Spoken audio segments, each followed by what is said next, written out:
Oof, good evening, everybody. How's it going? Just finishing getting things set up on my end, and then we should be good.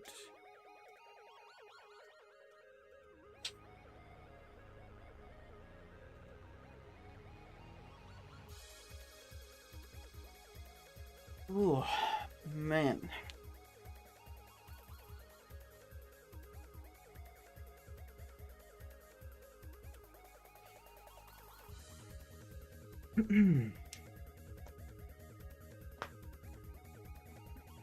Got a shiny new version of the first track tonight, though, at Bisu.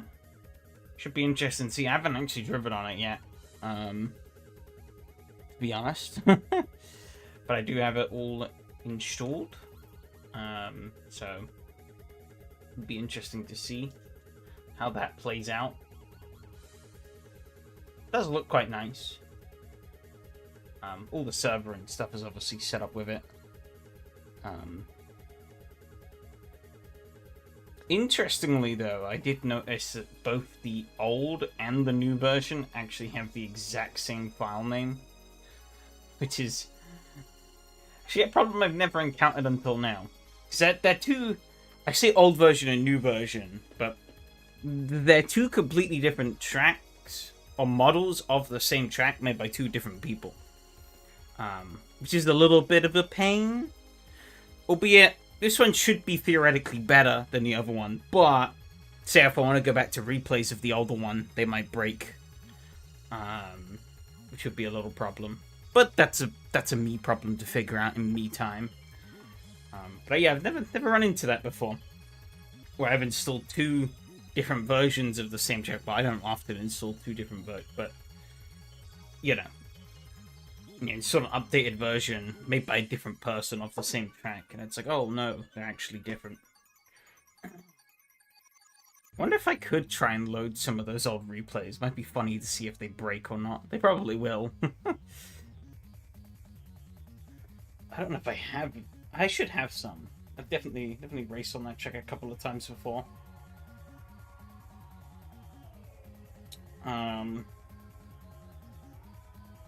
But yeah, hopefully I can do a little better this week than I did last week. The Ferraris, I was okay. Nothing, I mean, I made some mistakes that cost me in the end. But I got to grips with that throughout the night. The Daihatsu, though, we need some learning there. I'm hoping this... I don't know, we'll see. I'm hoping the quirks of this track will maybe help me out a little more. But I don't know.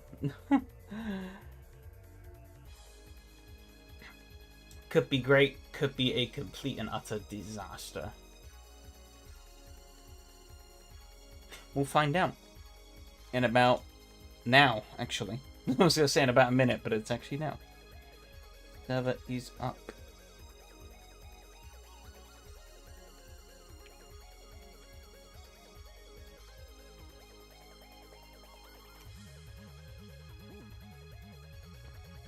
Refresh that. Cool. We are good. To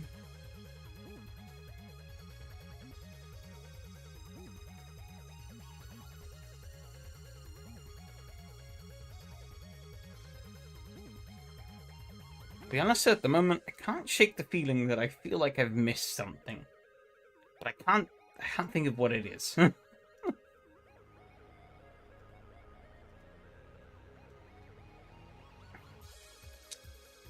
We'll find out eventually, I guess.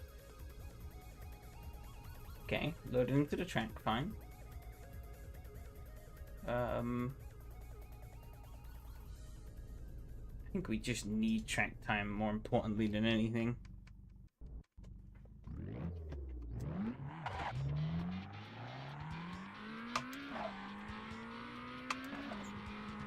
Get a little closer. The track does seem a little darker than I was maybe expecting. Oh, if something's up with the weather settings.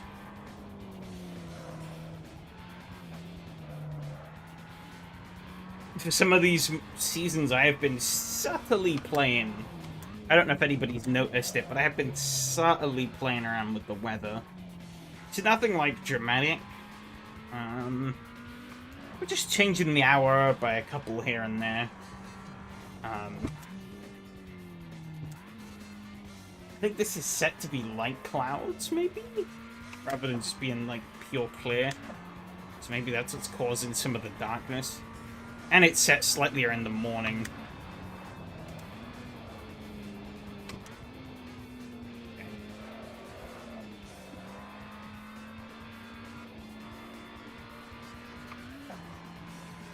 Where's the time of day? Yeah, 10.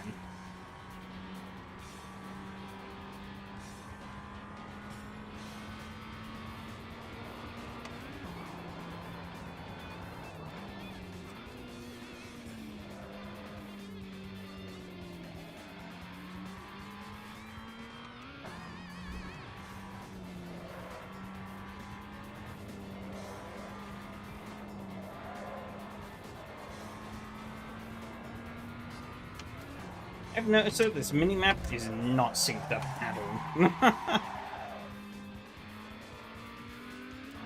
They had one job. They messed it up.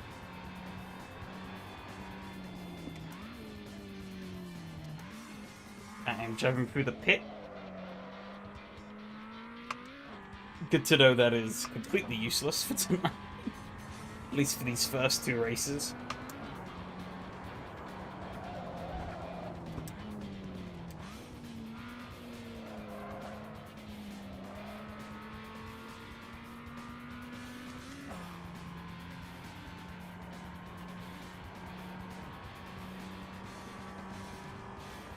Okay.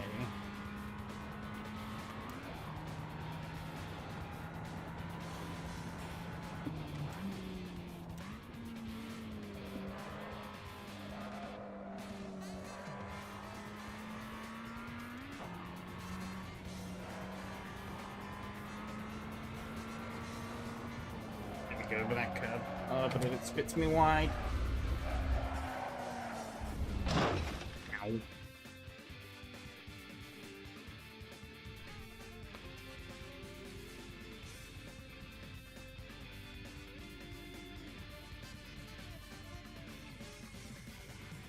I just noticed the... Ooh. I did actually set a... I have a little welcome message set. I just noticed that hasn't worked. Either that or it's not set properly. I'll have to go and check. Not the end of the world, but...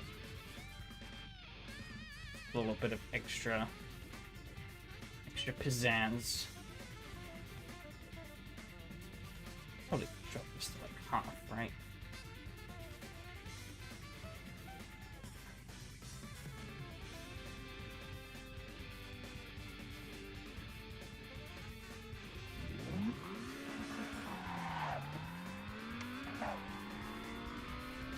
So these pit boxes seem to be kind of interesting as well.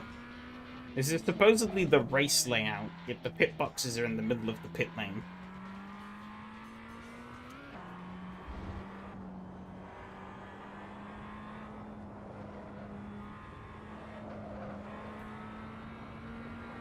Track looks nicer.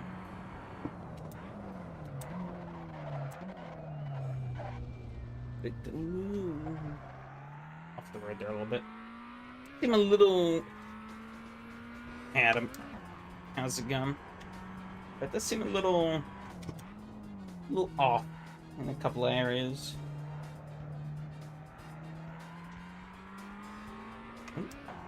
Was I on the curb there? I don't actually get any rumble off of that curb.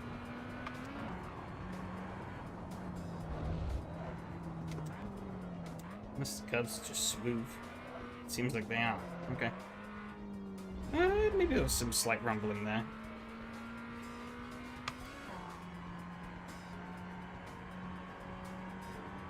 Map has been updated to the AI lines, yeah. Also, the pit boxes are actually in the middle of the pit lane.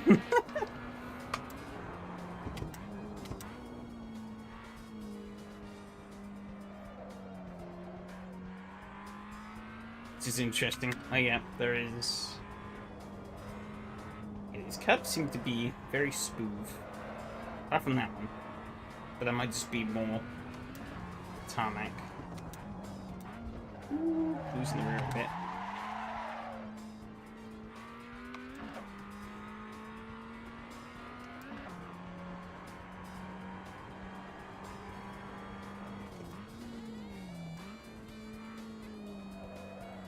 I think according to the Patreon, this is a 1.0 release.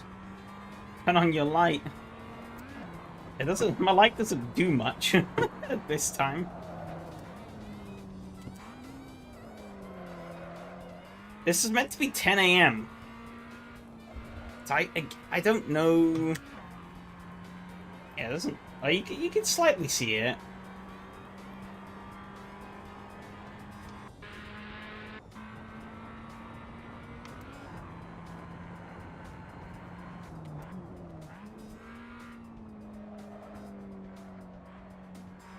Lots of little details on the... Okay.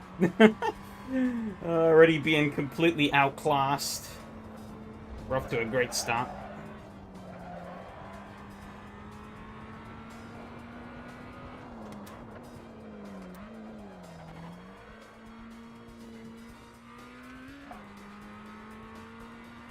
With your own settings for lights, what do you mean by that?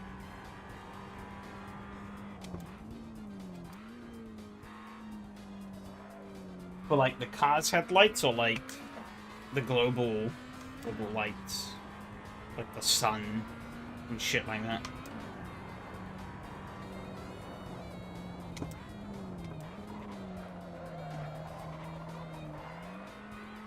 Just wheel hopping that car.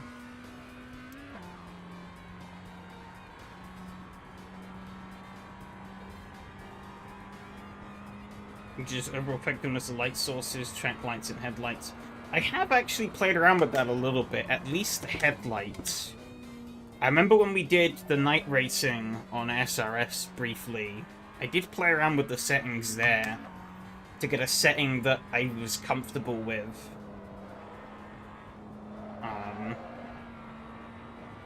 That felt plausibly believable. Because technically speaking, you could just make your headlights be brighter than the fucking sun. But, that wouldn't...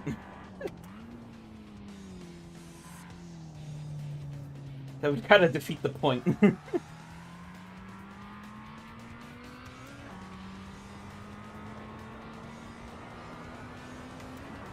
Honestly, night racing to me is one of the real damning points in AC, is one of the real damning points as to why CSP is just not really fit for multiplayer.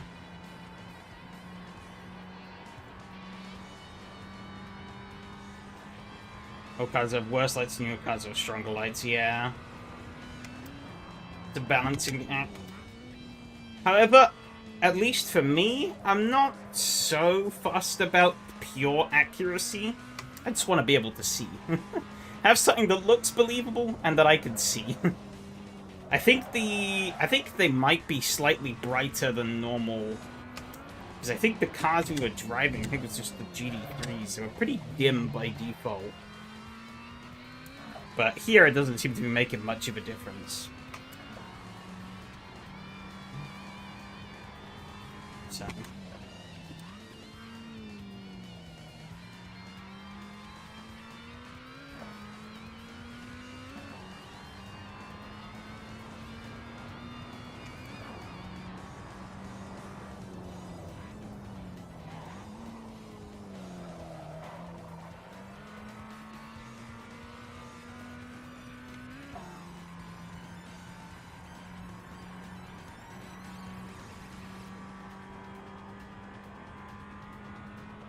It's down to a 109. Holy shit. And the 111s. How am I so bad with this car? I don't see the vision. Did you notice the mirror seems even darker than what I can actually see? All I can really see is Yari's car in the mirror, not much else. Oh, I've overshot. And he spun.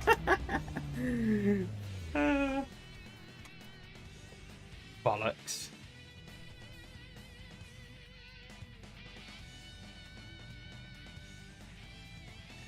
Oh, I really don't know what I need to change to make this car actually good.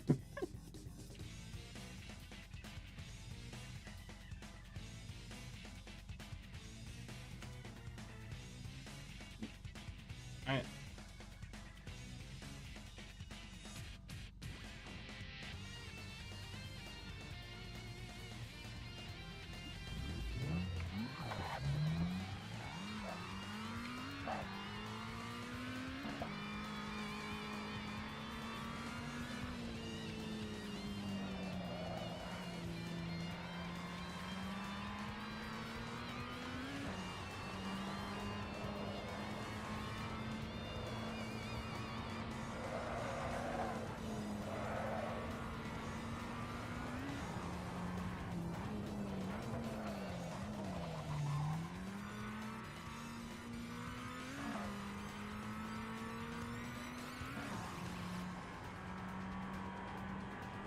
I guess this thing is maybe just a bit too...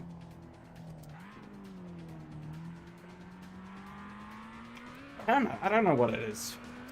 I was gonna say maybe it's too front biased in this drivetrain, but I wouldn't say I am the... Oh dear.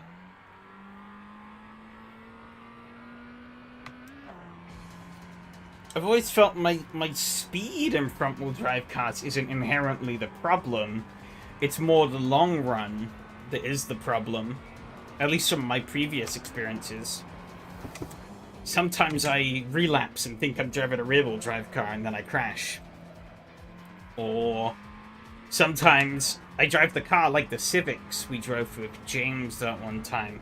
I remember being pretty quick over one lap, but after like 3 or 4 laps, I burnt the tires through, and that was me dead. I'd like surge to the lead and then drop like a stone about halfway through the race. These, I just don't know. I just don't know where I'm going wrong.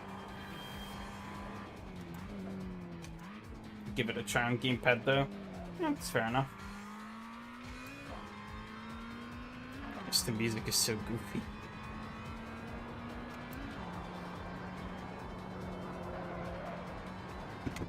Yeah, that might be a bit of a game there, actually. Ace of base. All the shits. I just seem to lack in corners compared to the others.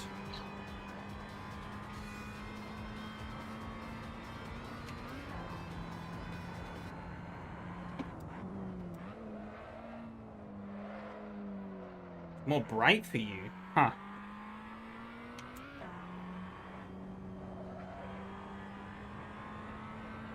That is strange.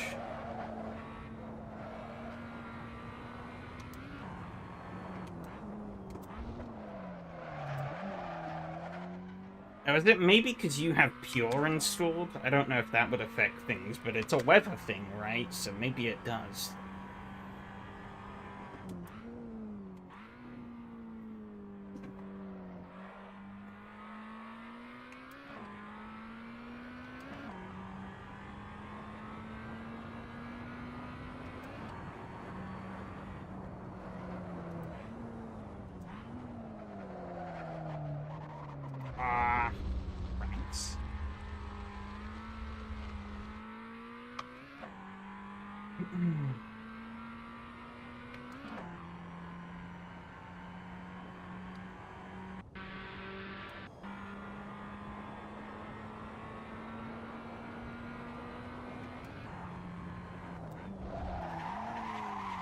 I'm just driving like a moron now. I don't know what I'm doing.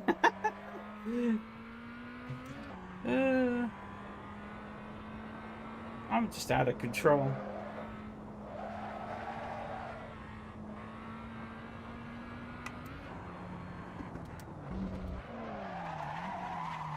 I stop putting it in the gravel?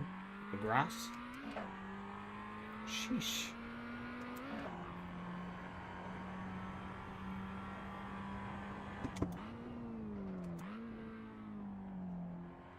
I think I was driving bloomin' drunk.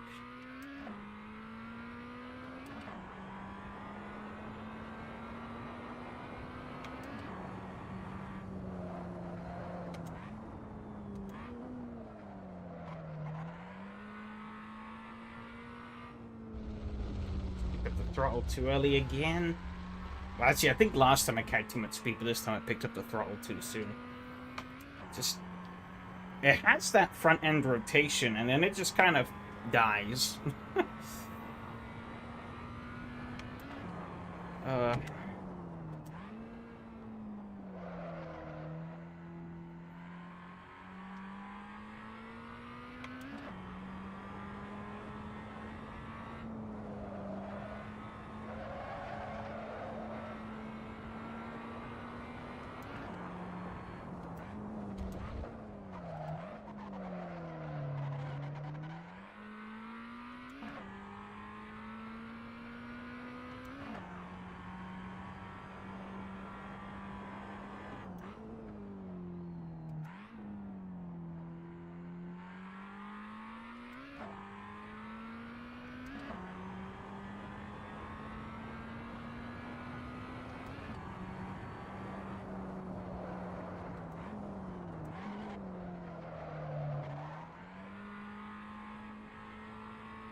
Here we go.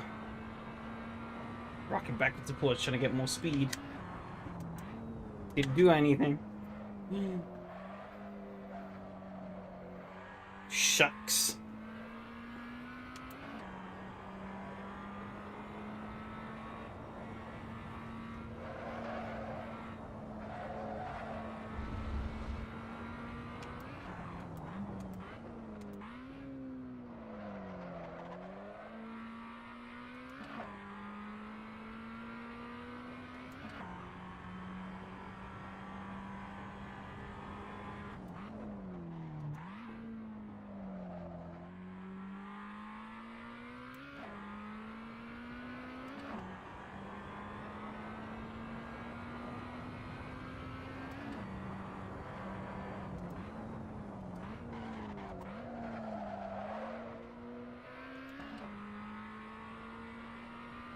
Okay. Felt like it maybe could have been something. Maybe. Just maybe. Okay, it was something. Not a lot, but it was something. It's just this front end rotation. I just don't have it. Seeing rotate better off roll than on it. Is maybe that where I'm going wrong? I don't know. So let's try.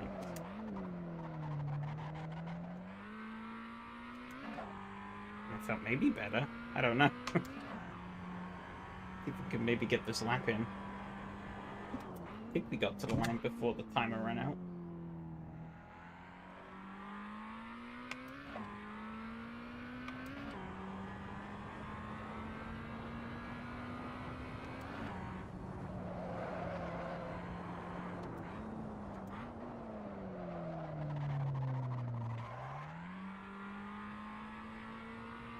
Wheel peel there. Surprise, surprise, bit here to the top of the fastest time. Let's see. Was there anything in this lap? No. What was that lap? That was not really any better.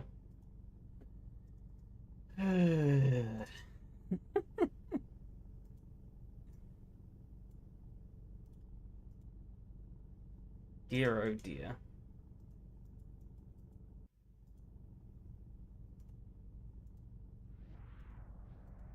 Okay, qualifying time. Try maybe lowering the brake power. You know what? Fuck it.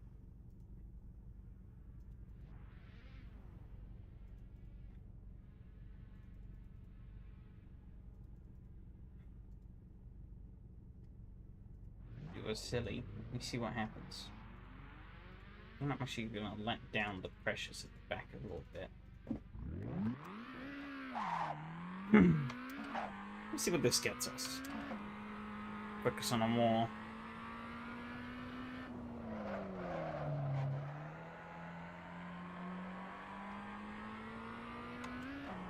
stable and pointed car.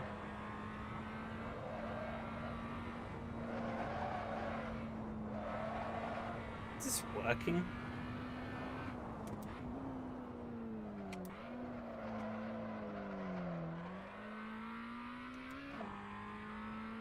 Guess we'll find out on the, like, 1 or 2 runs we'll get.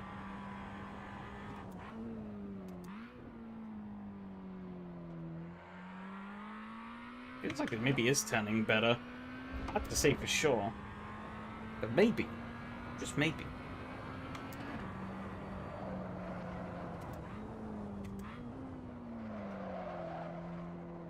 I'm not going criminally insane with this car. It's just handling better. Time will tell.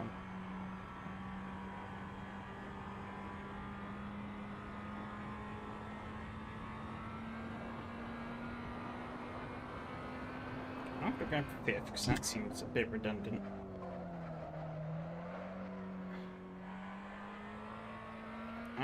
Doesn't actually go that much better.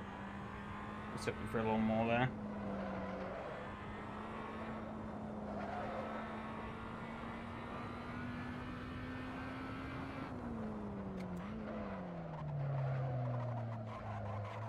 Not about a country mile, but we're just gonna roll with it.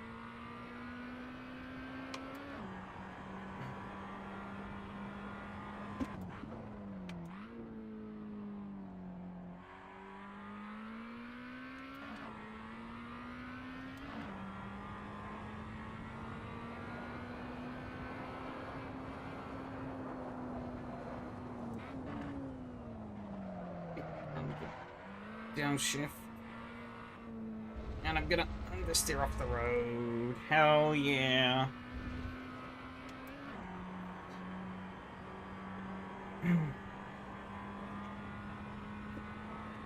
Oh no.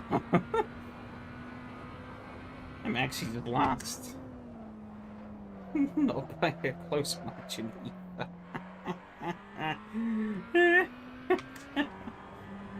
Oh my god.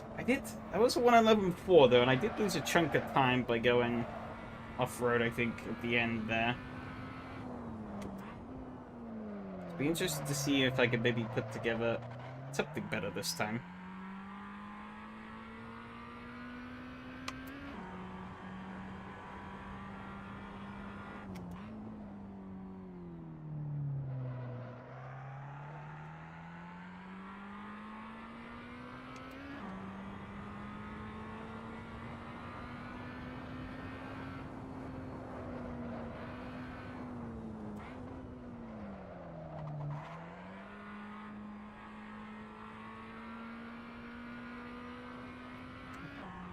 This is.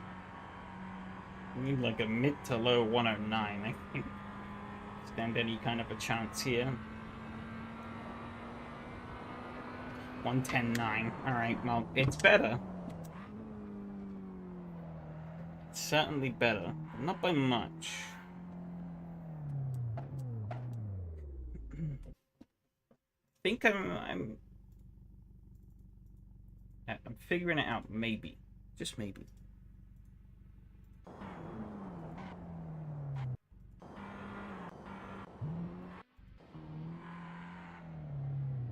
I'm consistently the slowest though, so might be a bit of a lonely race for me.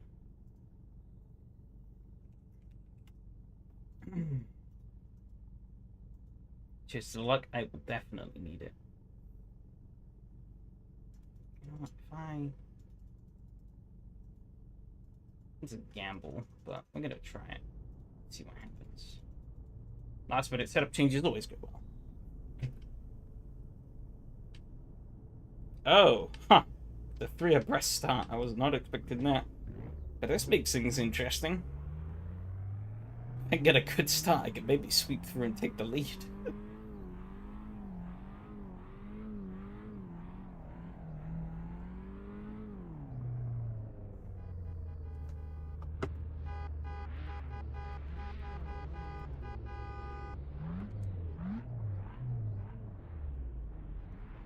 hoping that fuel number's gonna sort itself out, though. That would be really bad if I also need to save some fuel in this race. We'll see, though.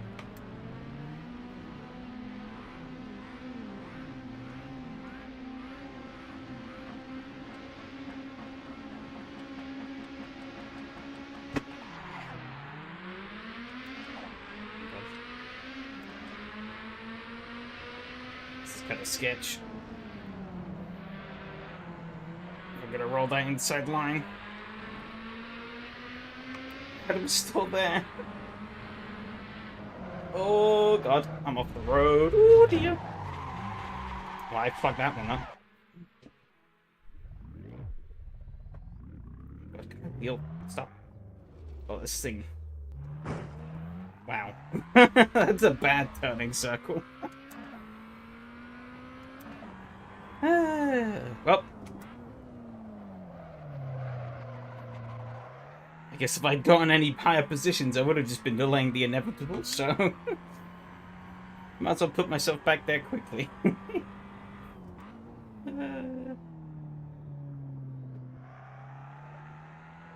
This is feeling a bit better, though. Maybe. I have to see once we get up to speed. See if I can, maybe. I guess this will be the big task here, is trying to chisel down on those lap times. And that's gonna help it. Yep. Oh no, that wasn't on you. That was all on me, to be honest. It was a tough situation, but I mean, I was the one who went off track and fucked up, so...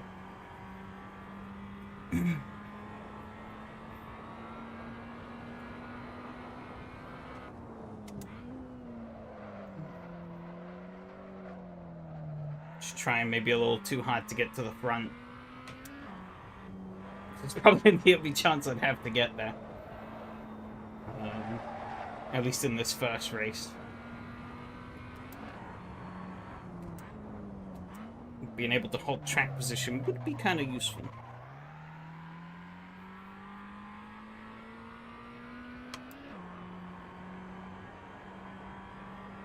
But this gives me time to kind of bed in with the car a bit more.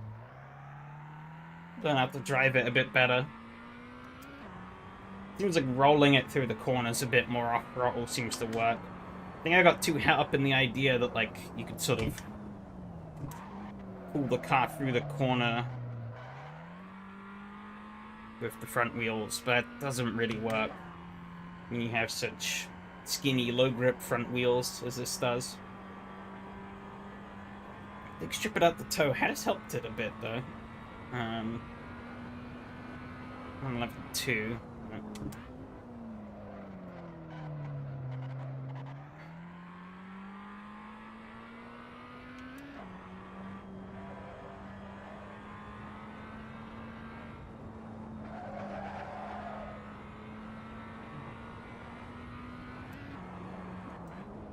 don't know how to see this breaking so much.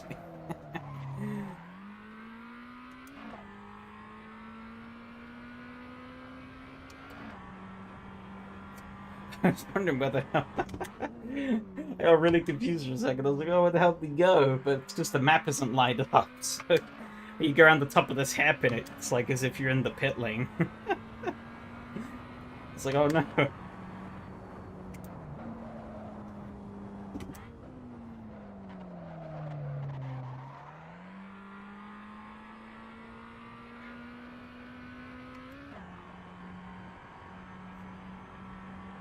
It's telling me I'm slightly out on fuel. It's not great. That's very minor, though. See how it jumps up? It's going to jump up a little bit. Okay, so we might have to do a wee bit of fuel saving.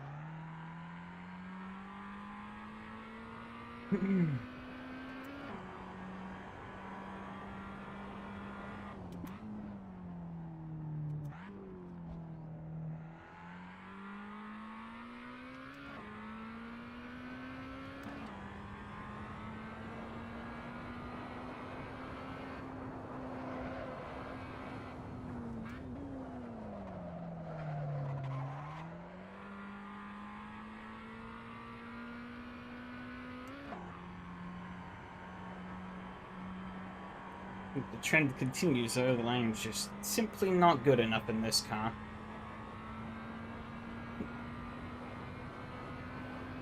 Had him either running into problems or he's waiting up. It would be the latter.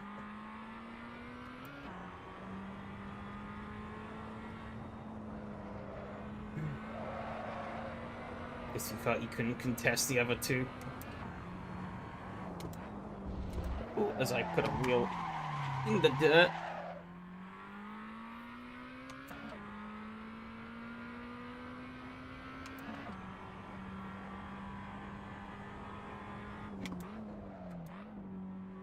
Honestly, though, I was hoping having like a sort of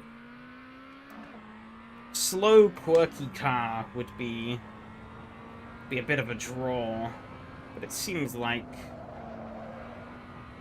I was mistaken.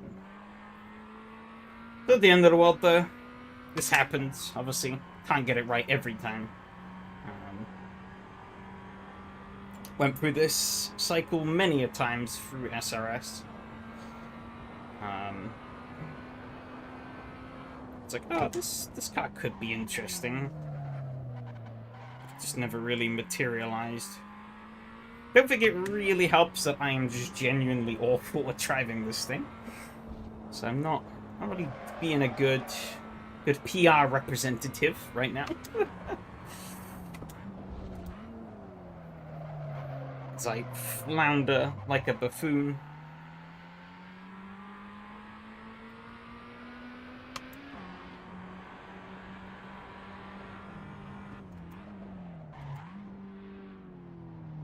My fuel number is going up though, so I'm gonna have to maybe start lifting and coasting. 2026 Formula 1 time, guys.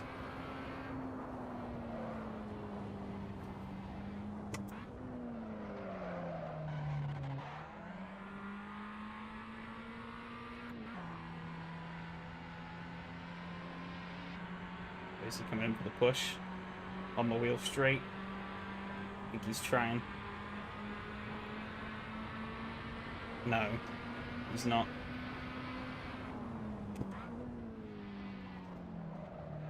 I massively changed the fuel number though. That Leica worked wonders.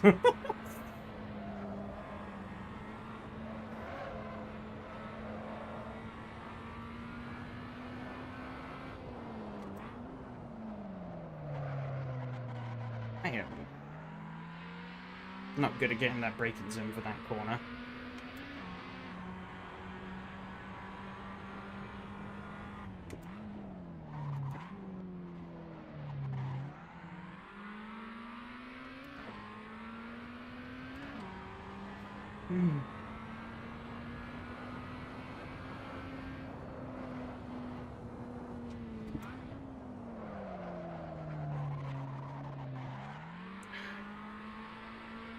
I think it helps that the wheel the lock-to-lock ratio on this car is abnormally small. I don't know if the real car is like that. I'd be surprised if it was. It's coming up the inside.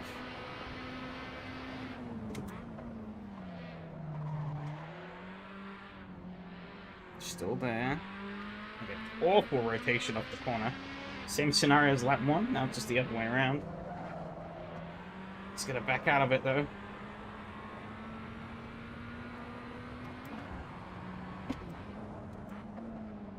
This downhill braking zone, though, is tricky. Really easy to catch you out.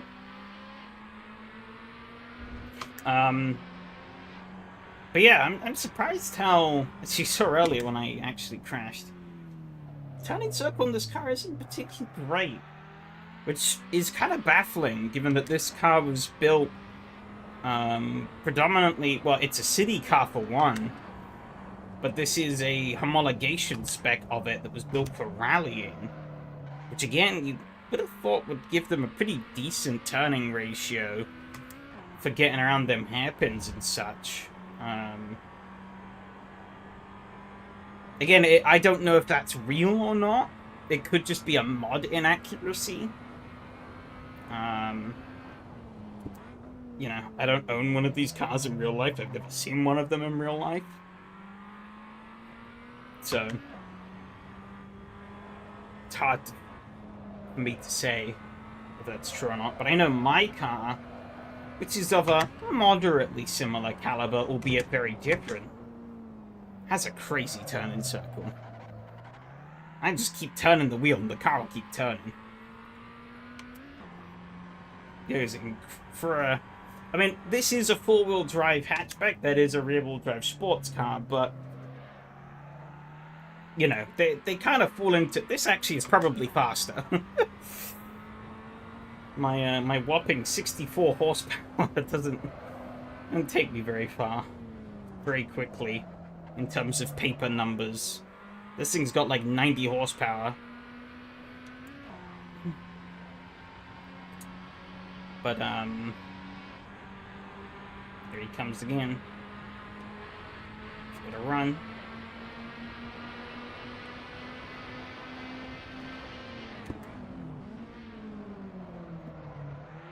Going for the cross. Oh shit, I should have pulled that off. I think I am.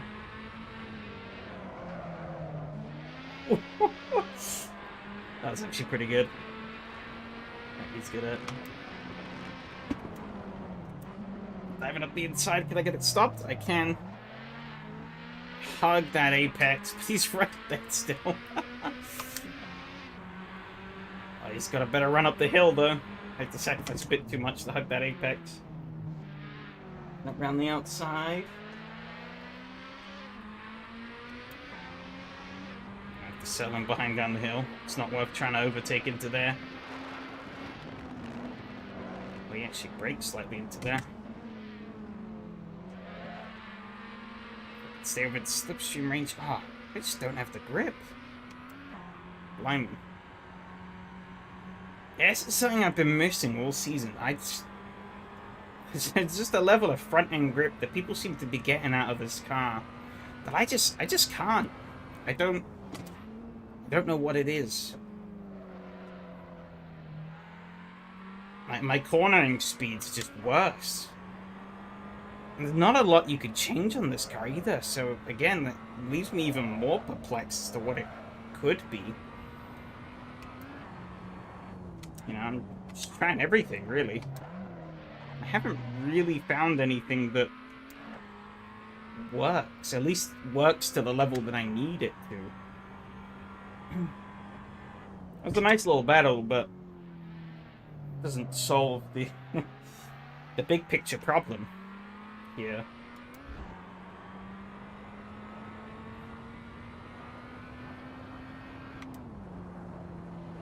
Don't have enough fuel.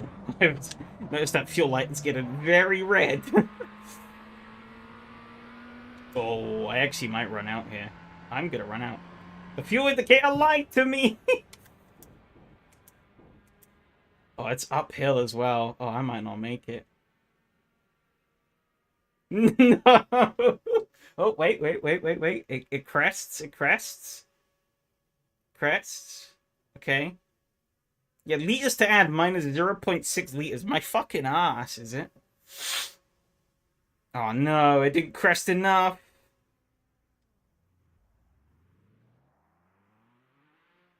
Fuck. Oh, it's Yara coming to save me.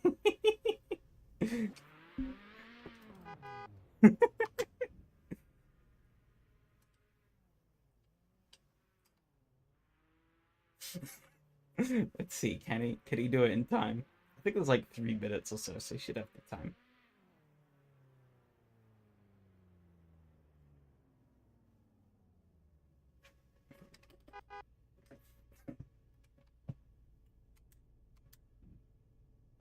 I'm in gear.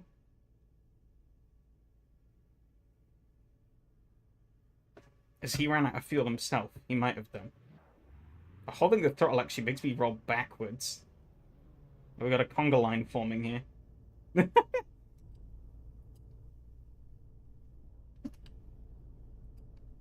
Let's see.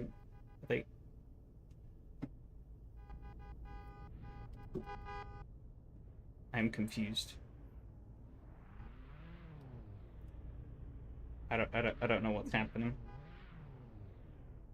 I don't know what's going on here. He's behind, but I'm just slowly rolling backwards. Having gear.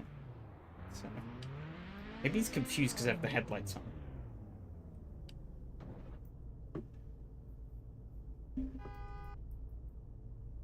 Yeah, I'm out of fuel. I ran out.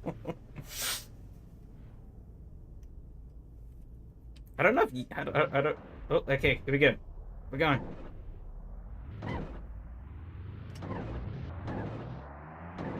Oh no! Blast. We'll add a couple of liters extra.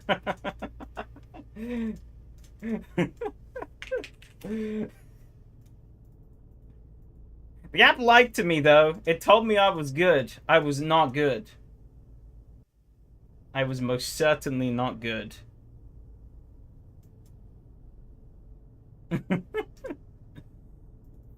It was like, yeah, you should finish the race with like 0.2 liters of fuel or something. And I was like, okay, that's fine. And then I started driving up the hill, and it was like, no, I don't have enough here.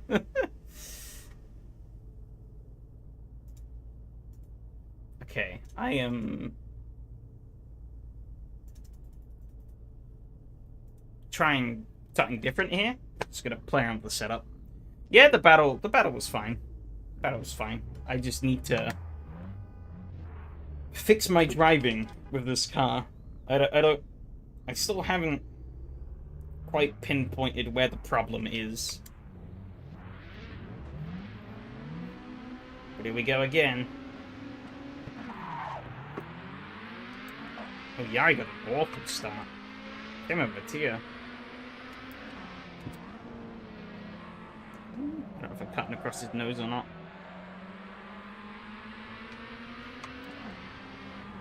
I'm trying to run a bit more camber this time.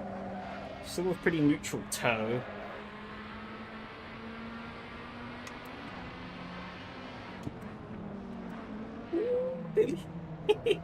Nearly right up the chuff there. I'm sure that gave him a bit of a fright. Oh yeah, he was off at the grass a little bit there. Almost to the back of him again. Am I braking too late? Is that the problem? I don't know.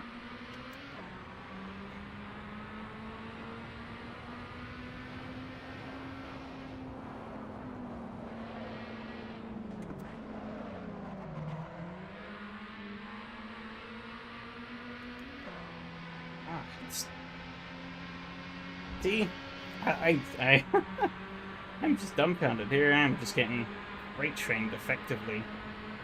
There's something I'm doing fundamentally wrong. It feels like the tires are scrubbing, but I also don't know how. Like, I turn too much, the tires scrub, but I turn to the point where the tires don't scrub, and I'm not getting enough rotation to clear the corner anyways, whether off throttle or on it. And if I am, I'm slower. Oh, Adam's gone deep.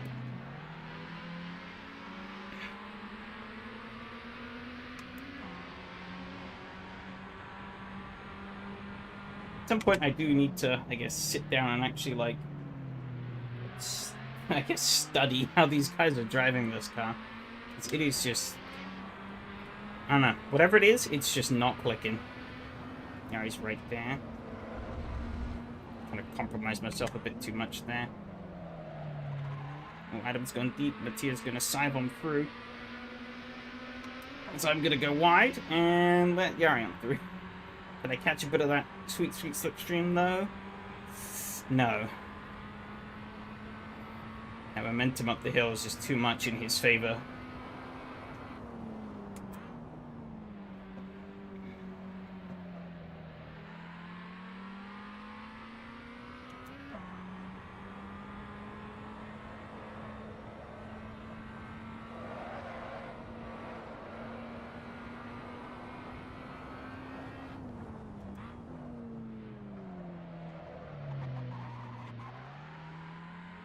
I turn the wheel more than 90 degrees and I start to feel like some vibrations in the wheel, which I'm going to assume is like the tire sort of scrubbing, sort of hitting its kind of limit.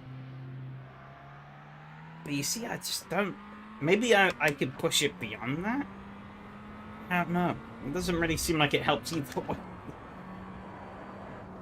Oh, I'm too quick through there. On the grass into there.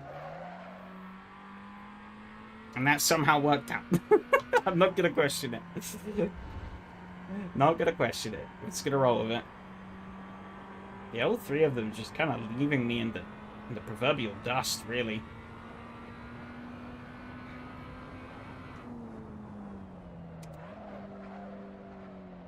I'm left to ponder. What the fuck am I doing? It's so wrong.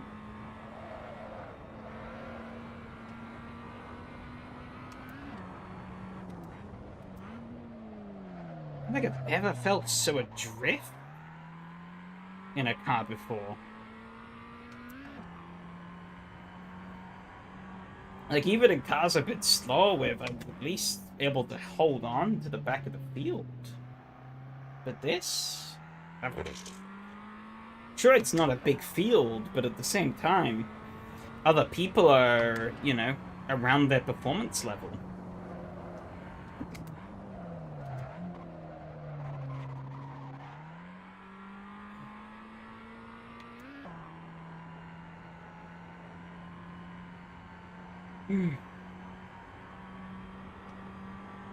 Yeah, I mean...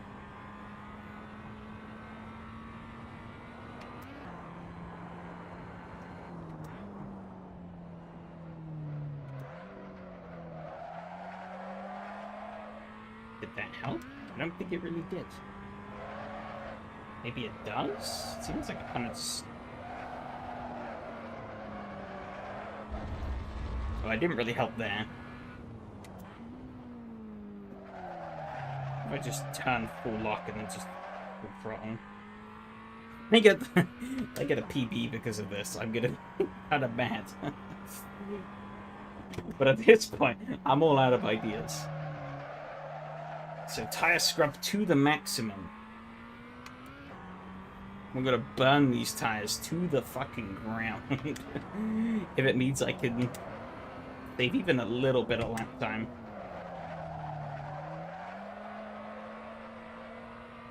I hate to say this, but it seems like this is kind of working.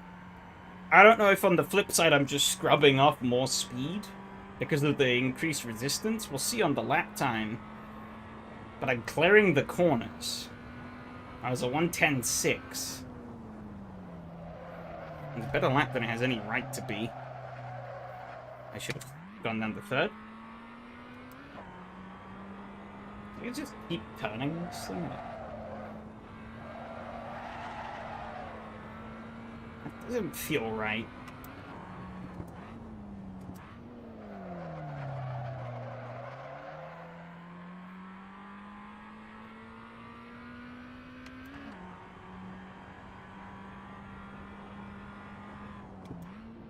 It seems like it's kind of helping.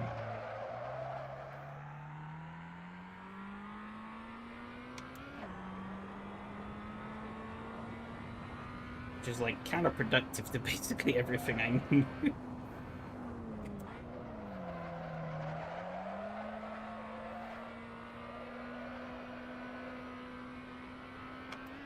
So it seems like the answer is people got more front end rotation because they turned the steering wheel. We'll see on this lap time here. In 10.4.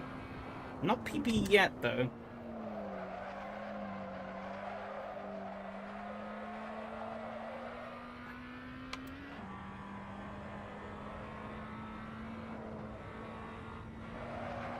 Tidy up this section, though. Let's see what we get. This is actually the strat, though. I think I'm gonna go insane.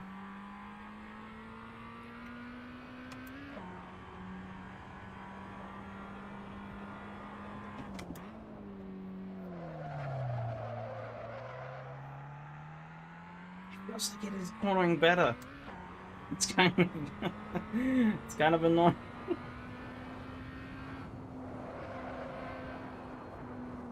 Oh, Adam's off at the gravel. See, look, it just fall flat. That shouldn't work, but it does.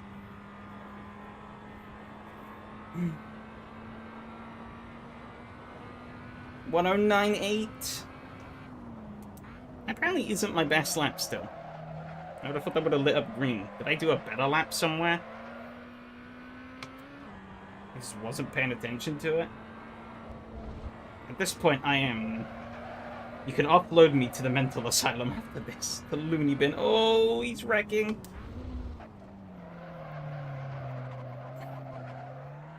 Got a little carried away there.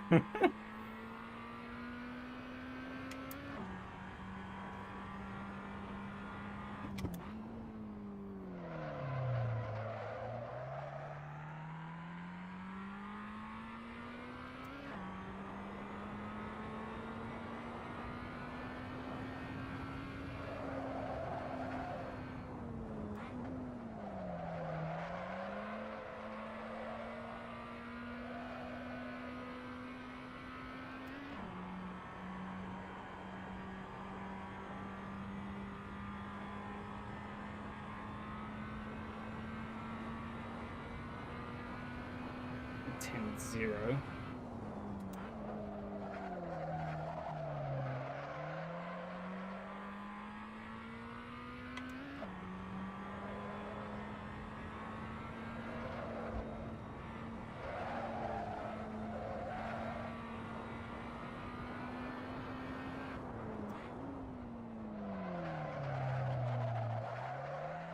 Still doesn't feel right, but the numbers don't seem to be lying.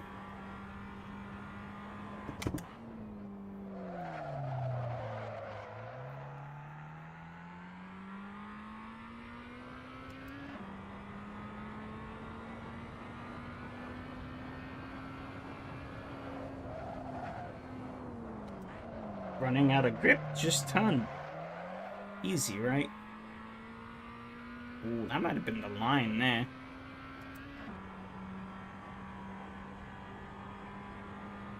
I'm not sure, but we'll see. 109.807.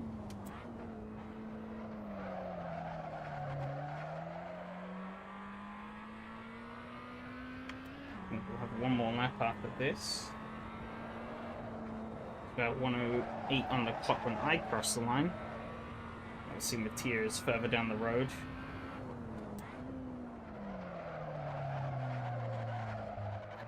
Butchered that big time.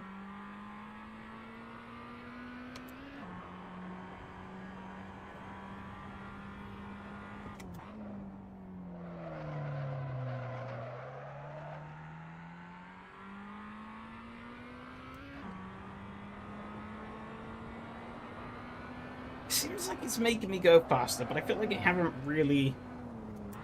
I feel like I haven't really learned anything meaningful out of this.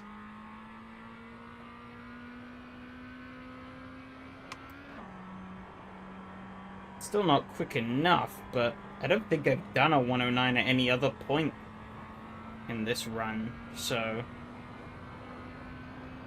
110.2. You know, let's try doing this last lap normally.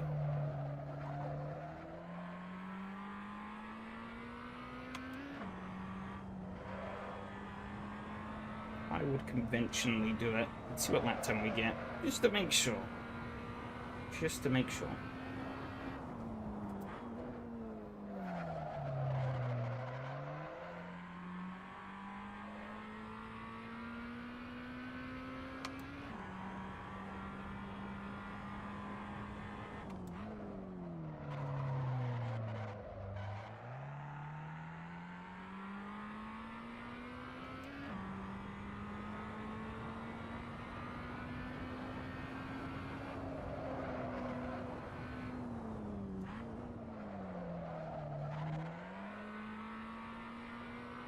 See, I don't turn more and the car just washes clean out wide there.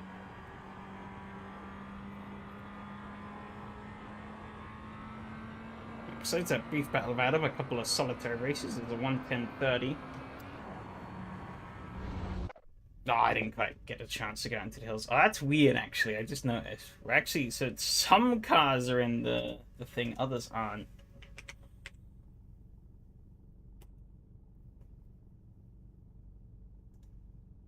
Let's see. 15, 11, 10, 10, 109, 109. 10.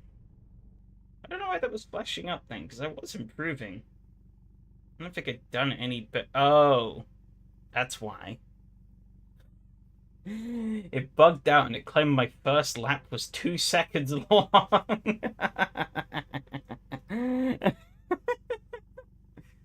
What was it for other people then?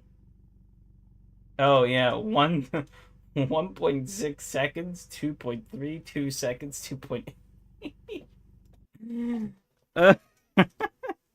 I think this track needs a little bit of work.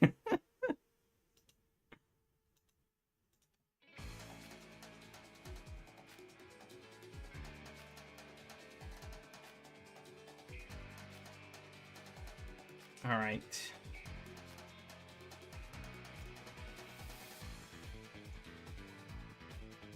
I don't know if there was a thing. Oh, there's no sector gates. Pressure got to you. Oof.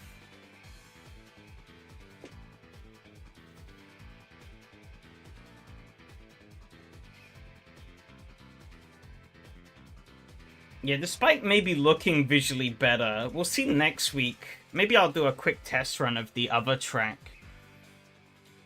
After we're done here. Of the west layout.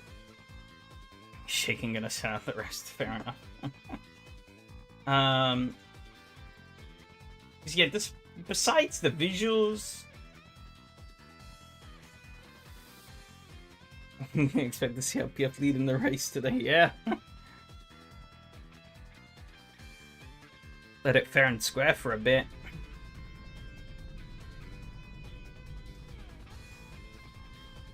I heard from Adam that his isn't as dark as mine is, so apologies if yours also wasn't, but we're dealing with it's a weirdly dark track for some reason.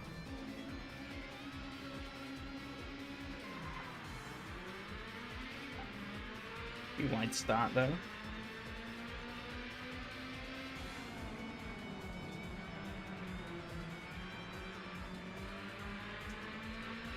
Oh, that was close there. Can't use it a gamepad either. Yeah, I just fucked up. Yeah, shaders seem to be set up too dark, yeah. Yeah, I got that wrong. And then on the grass, lost the rear. I think in hindsight, braking maybe wasn't the smartest idea here. I should have just kept my foot in it and just fired across the track, but I jumped on the brakes. And kablooey. Rookie error. Turning circle in this car, though, is terrible. Like, this is full steering lock. And I hit the wall. Like, how the hell? Oh, fuck. Well, I had to do it once, this live stream. Tradition. It's just like, doesn't... Hero Man destroyed us on the gamepad, yeah, exactly.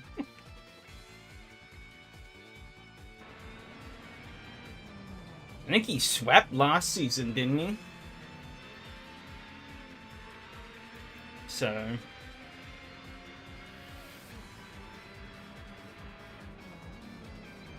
First two-time champion.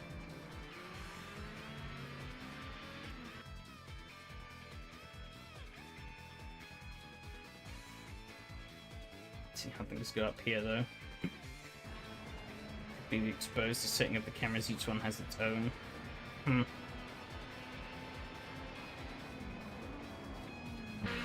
I know all the cameras look the same to me.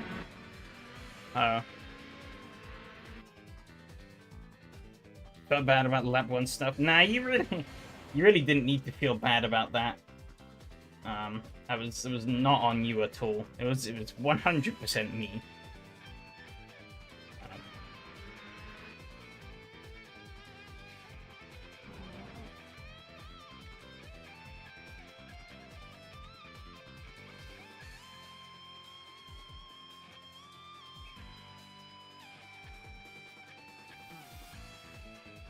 Alright, time to just keep holding it till we're brighter than the sun.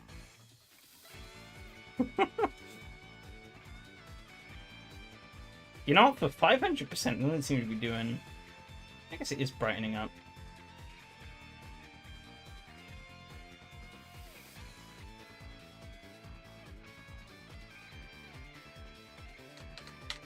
$1,000. There you go. That should be bright enough, right?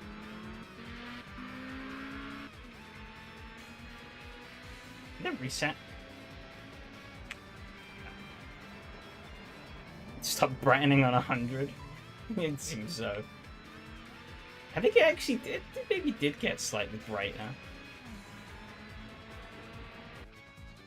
It is, yeah. So you two are going at it a bit.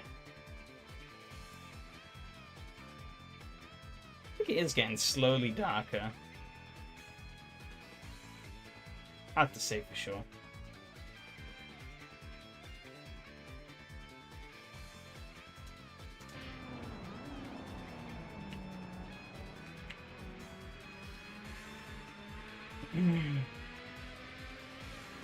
I'm gonna change that back before we get blinded next time out, though. Oh, big send there. Doesn't quite work. Well, maybe it does, actually. Opens up the door.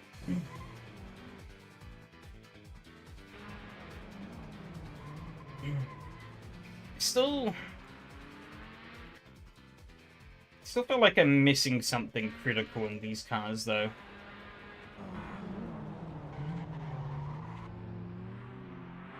Okay, but that's just basically going full up, so maybe I wasn't crazy in race 2. Maybe you can just keep turning in these things. Even though that's, like, counterproductive to, like, everything. Then again, the turning circle in this car is pretty abysmal, so... maybe the steering ratio is also... I'm gonna check before the races too.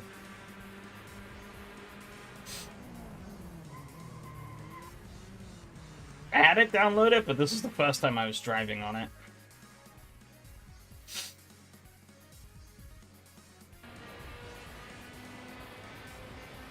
Just looking. Does he go for it? Yes, he does. Backs out of it, though. Bit hard to go side by side through there, especially in these cars. Yes, we did from the host of the series. Well, I was originally going to use different versions of the track, but then I was told about these, and I just never got around to driving them. And these seemed more up to date, so I was hoping it was maybe going to be a bit better than it was. A little disappointed.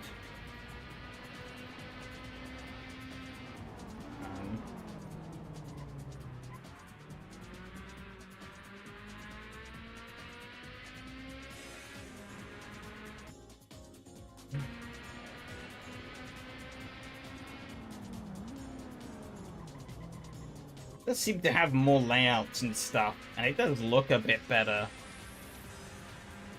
More accurate width and elevations. I'll see what the other one's like, but yeah, like, it just... some of the little details are a bit off. Like the map. Pretty certain that shouldn't be too hard to change. So I'm surprised it's still kind of out of whack. I think it was basically everything for race 1 though, right? Yeah. Got through. Ooh. Actually, no, that wasn't everything for race 1. Did I make a mistake somewhere? No. Here we go. What I mostly makes drift mods. Here we go. a good little battle whilst it lasted.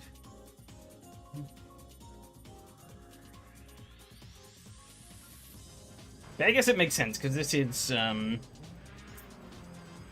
whatchamacallit, this is a part drift, part race complex. Use an app that auto-generates it. I feel like that's part of the problem, though. Right? Is... one thing I've noticed... Did I see the hazard lights? I didn't.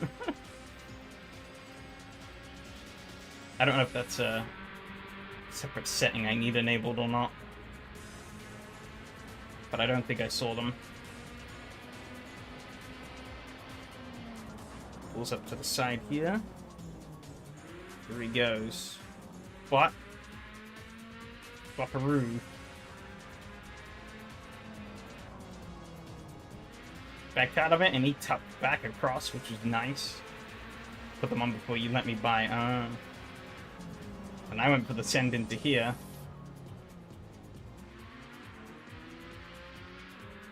Got a better run. Fired it around the outside, tried to hold it. But ultimately, 'twas lost. Here's where we see my true deficit, because once we come out of the corner, I just didn't have any speed. Gone with the wind. Get back there. See with you. Fun.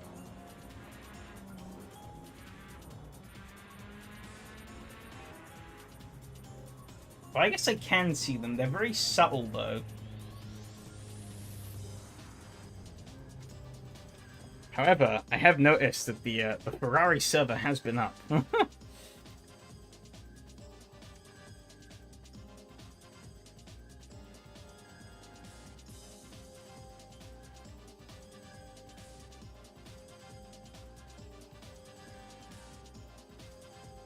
So we'll get to race 2 after the Ferraris. But yeah, I didn't realize the time. So oops.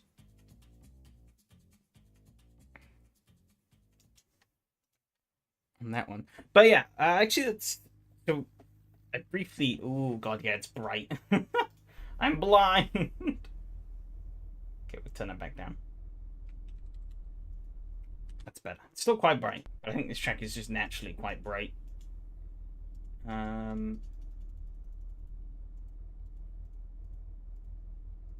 was quite happy with the bounce at the car last week, so we're going to take that forward. I don't know if I really changed much, but we'll see how that runs, and then I'll maybe tweak it further.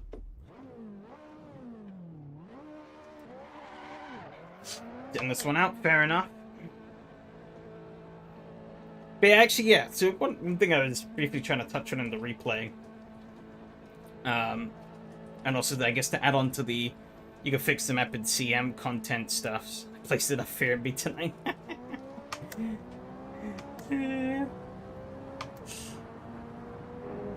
Is that,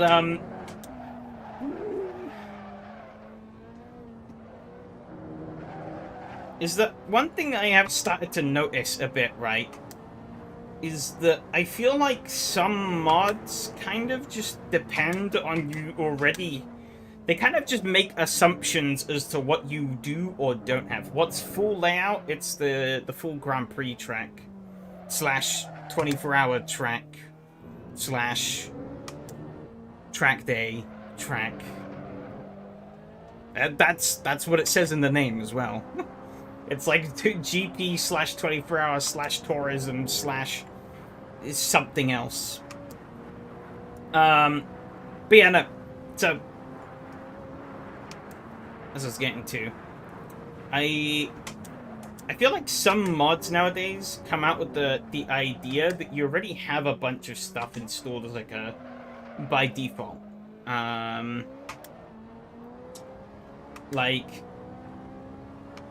And so they kind of just leave some things out because they can be handled by other things. Like you said, you have a map app that can auto-generate maps for you. Maybe the guy who makes these tracks has the same, so he doesn't bother aligning the map properly because it's something he doesn't notice.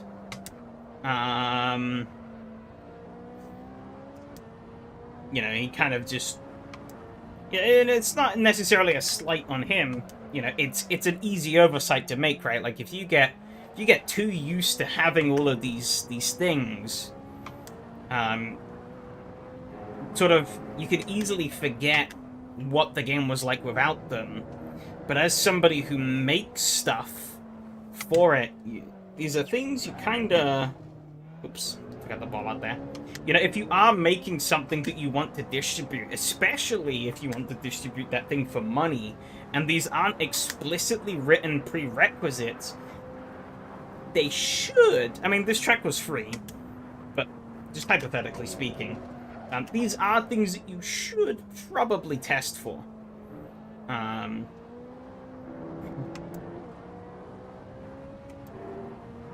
You know, like, if I was to make a track mod, and I was to say, oh, this can run in, like, vanilla AC, I would make damn sure it could run in vanilla AC.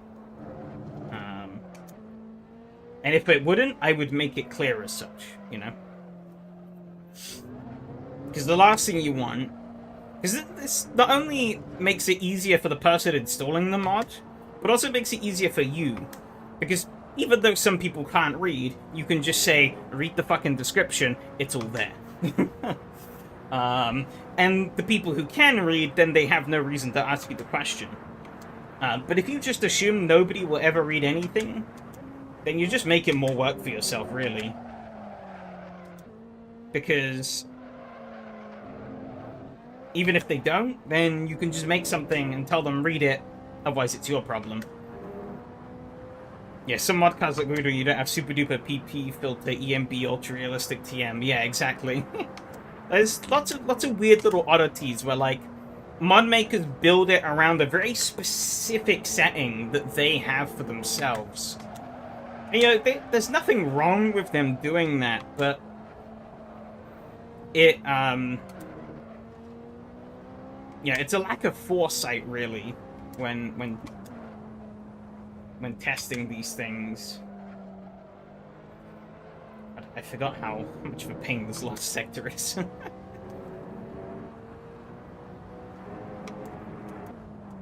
be honest, I really don't mind the rest of this track. It's just this bit that I always struggle with.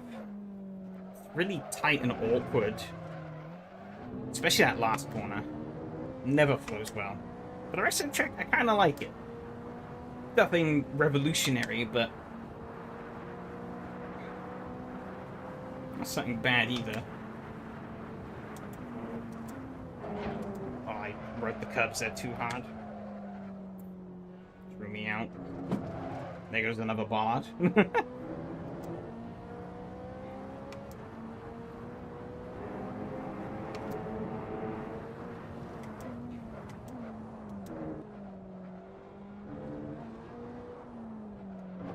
Tight corners and miles of runoff are confusing. Yeah.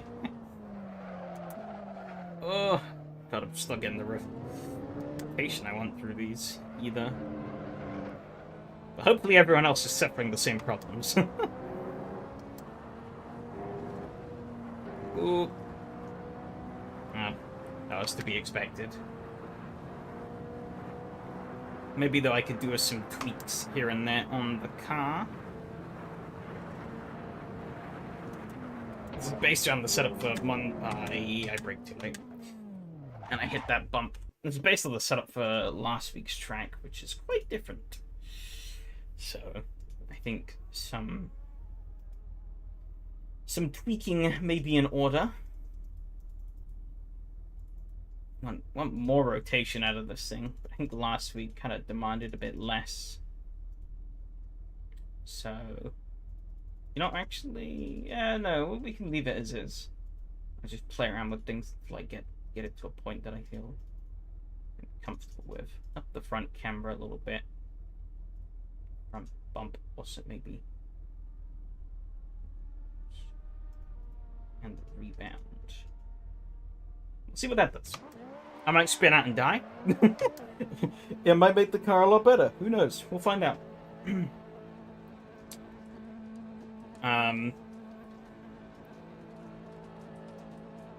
But yeah,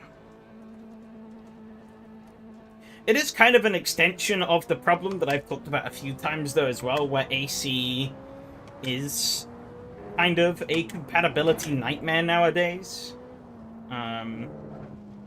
Especially as someone trying to run online races with AC.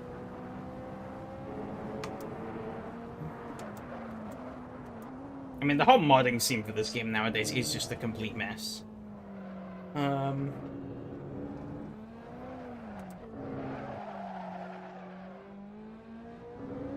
Feels like it's rotating a bit better. Is more slippery though, so there's something to keep in mind. As evidenced by it sliding. I can work with that.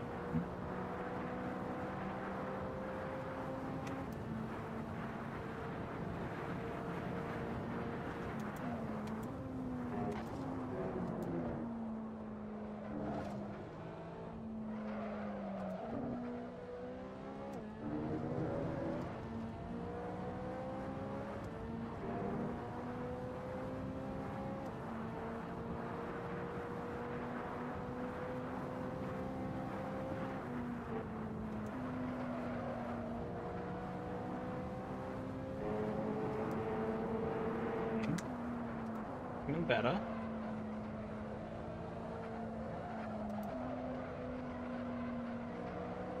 This is definitely better.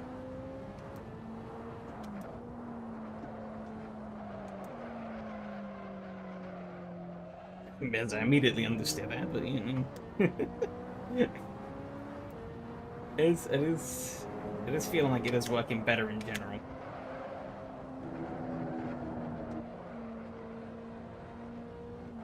I think this is a track where having some downforce on this car would really do it some favors, but it doesn't, so we're all in the same boat here, though.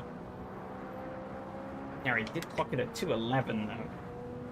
So he is hoping that I can actually put out a speed that is relatively close to that.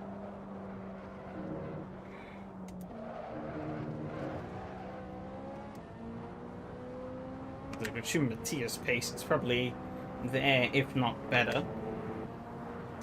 Unless Yari is secretly a god around Paul Ricard.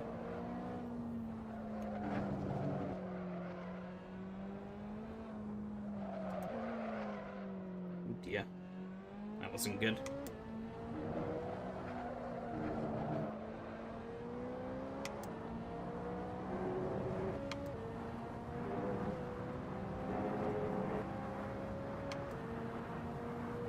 It's not ideal. How fast can I go down the straight if I just ignore the chicane's existence? I guess we'll see. We won't see.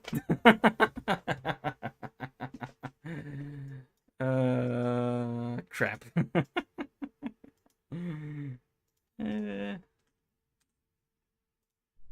Okay. I'm actually gonna try lowering both roll bars. See how that helps me. Should help bolster the car down a bit more.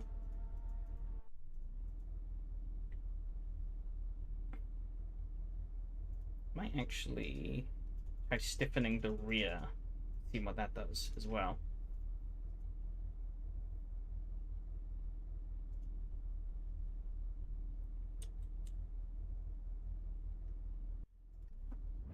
Oh, which way is my wheel pointing? That way.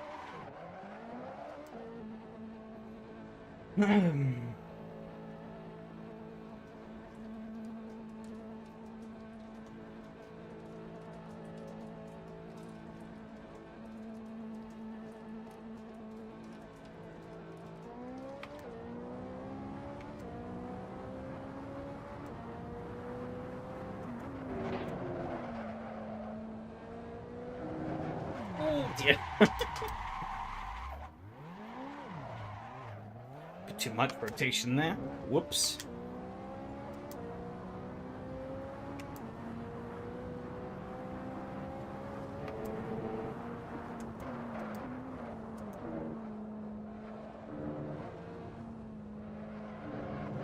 It's rotating nicer, though.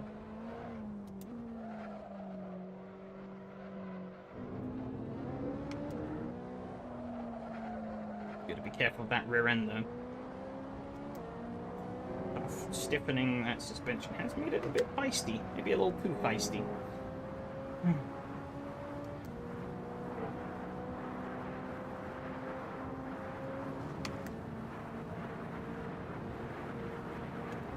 We found out in Magello, didn't we, that actually staying in 6th gear is faster.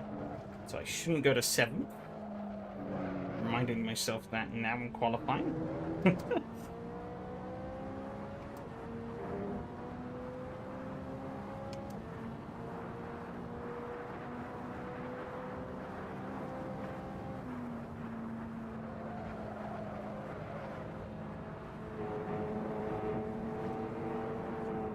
But yeah, I think it has been, as we approach the midway point of this season, I guess, it's obviously pretty apparent that the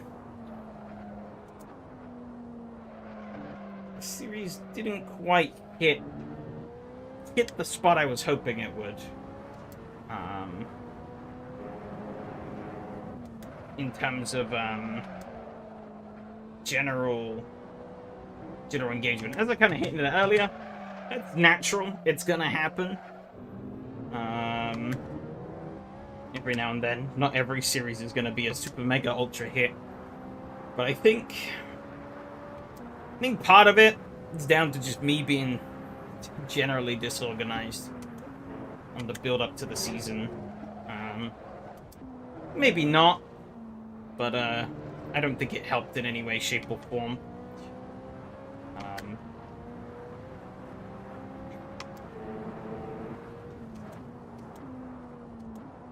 But obviously, beyond the discussions we've had over the past couple of days in the Discord, which link down in the description,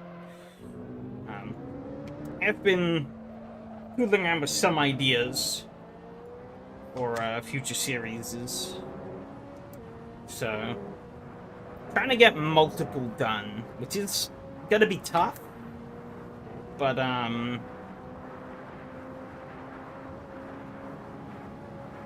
feel like it kind of needs to be done.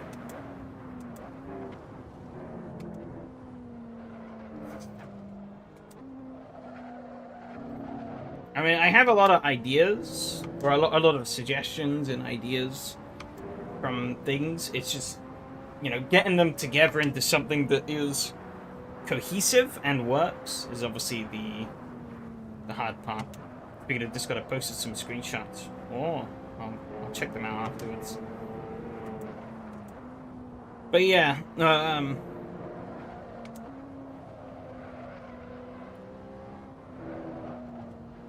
you know, while on the action front, I have been a little lackluster. Even more so than I would have wanted. I have been doing a lot of thinking. 2026, early 2026 has been put me in a position of very deep thought.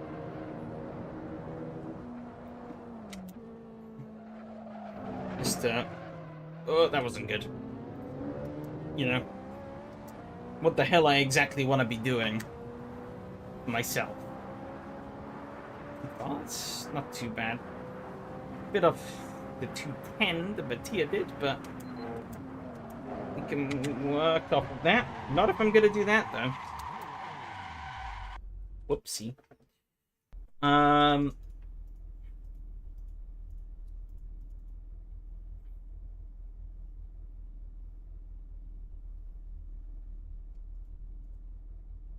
Let's try clicking that down.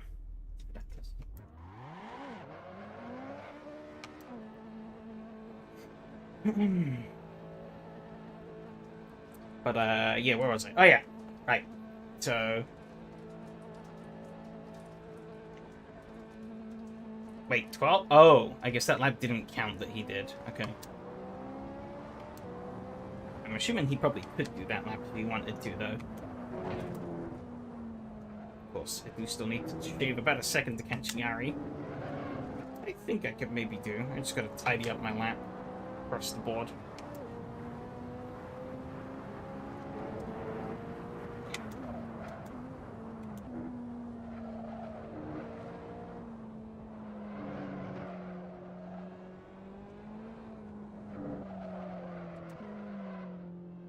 It's a fun starting ahead through.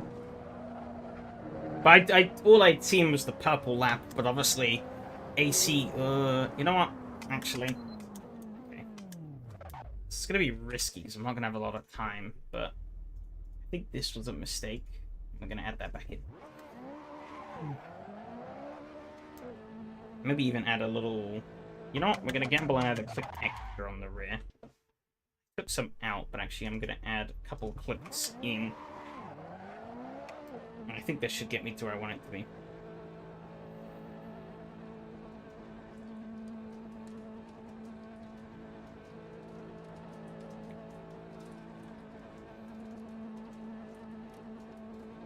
Okay.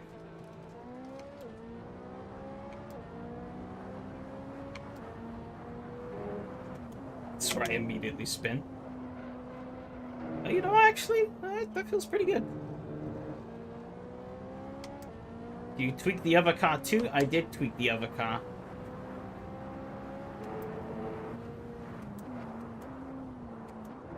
You're on stock. I don't think setup's the problem for me. It's... There's something in the driving that I'm missing. It seems to be you can just keep turning in the Storia, and it will just keep rotating. Which feels kind of counterintuitive, because you know, you usually have a point where the steering, you know, you could turn too much and the steering falls away from you. But it seems like in the Storia, even though you hear the tires scrubbing and begging forgiveness, it seems like it still kind of rotates. I mean, braking too late might be part of it also, but... Oh,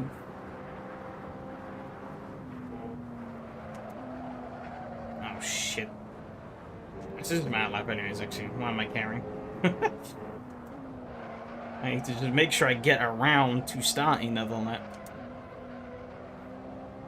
As long as I'm not crashing, we're good.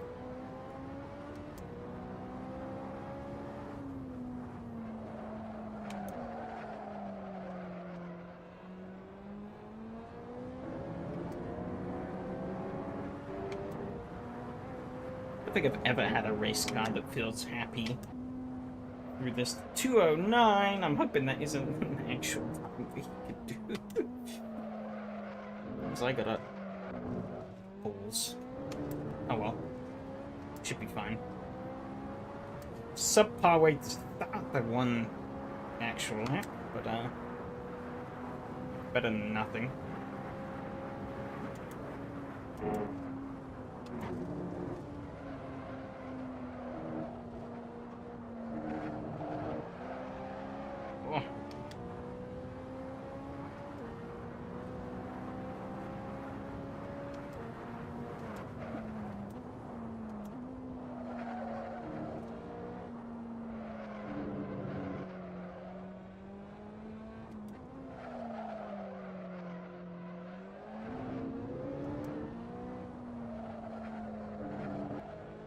Downforce, which I feel has aided me on the prior track, seems to be really hindering me now.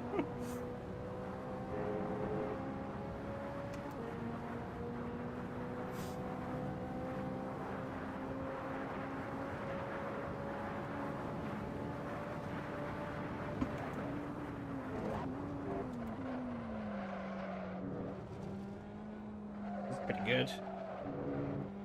We need to be careful on those curves, though. They are pretty steep.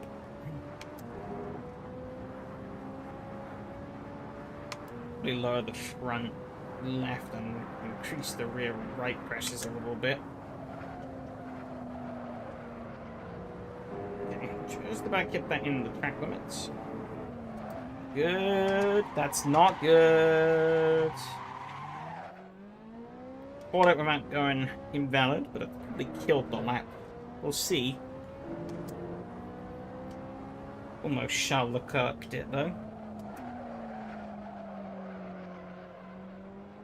Okay, I think I can maybe take a wider apex there. It might be more beneficial. I have to cook the rear tire, though, which isn't helping.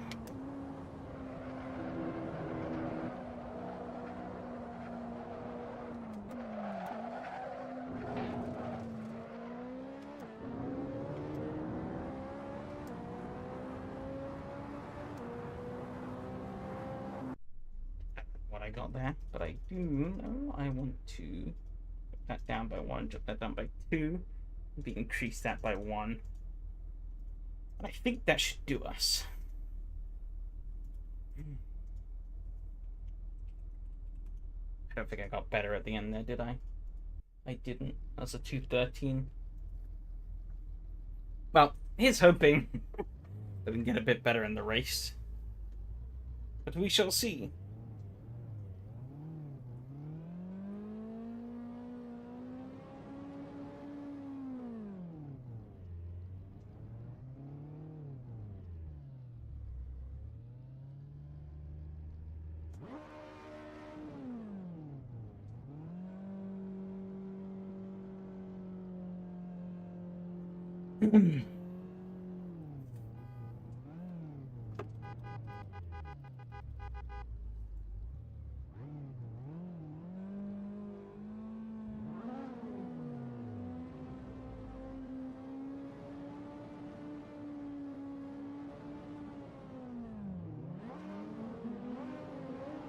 Just luck, I will need it. Need to make sure I don't click first too early. It's a pretty decent start. Maybe a little hesitant though. I think I could have maybe have profited off of that harder. Now you're going into the brakes later. Gonna take the early lead. Parking it on that apex. I'm all over the fucking road.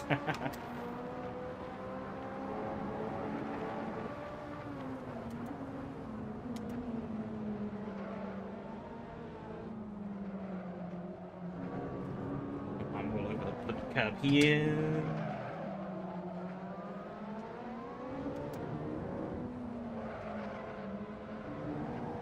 All over the curb there. It's all over the fucking shop in general. Oh, I have no rear grip. Oh my god. This is not my night. That's for sure.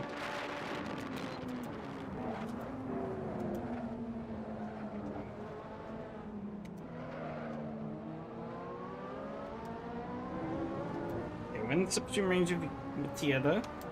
Good. He's just about within the slipstream range of Yari though. Maybe not actually. Seems like Yari actually broke away a bit.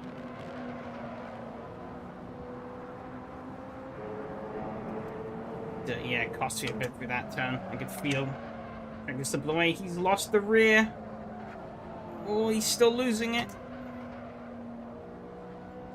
I think he spun. He did. Tried. The car didn't have any more grip. Yari's a bit ship-shape up ahead. Seems like we're all going to be fighting the car quite a bit tonight. Bit of a wrestle.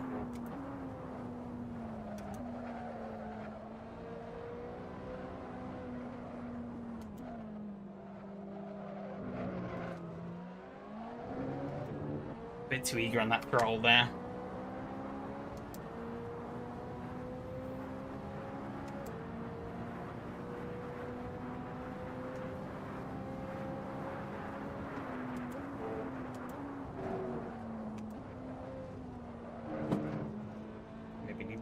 Less liberal on these curbs.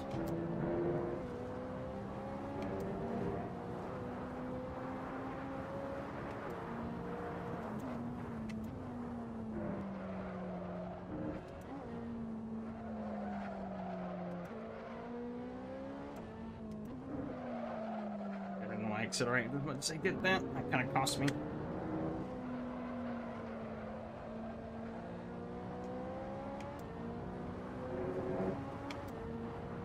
much better run onto the back straight this time around, though, compared to the last time.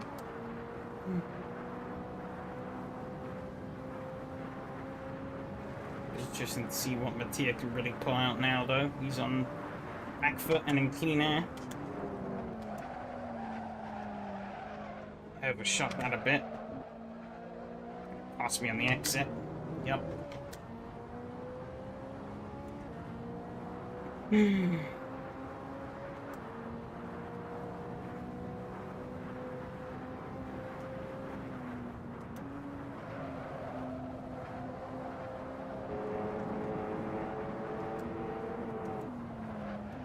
Oh, I couldn't save this Mattia. No!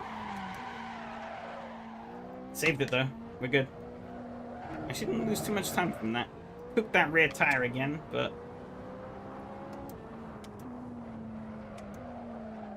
Ooh. It's gonna have a knock-on effect for the rest of these corners. Try and get these temps back under control.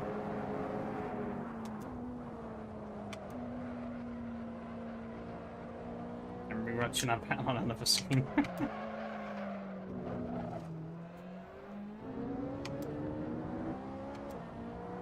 Okay. I lied, that did cost me quite a bit of time.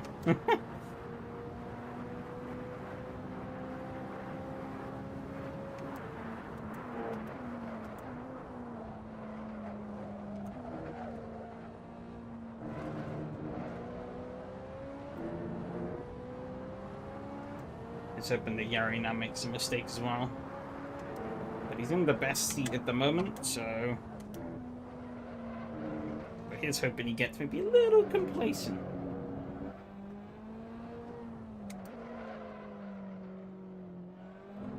Never get that corner quite right. This car.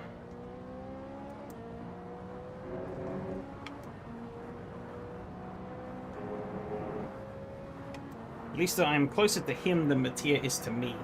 That's a positive, at least.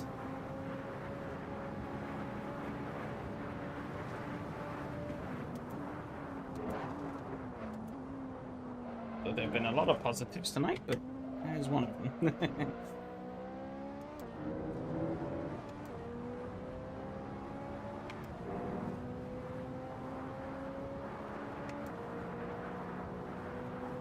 It seems pretty equidistant here. Isn't good.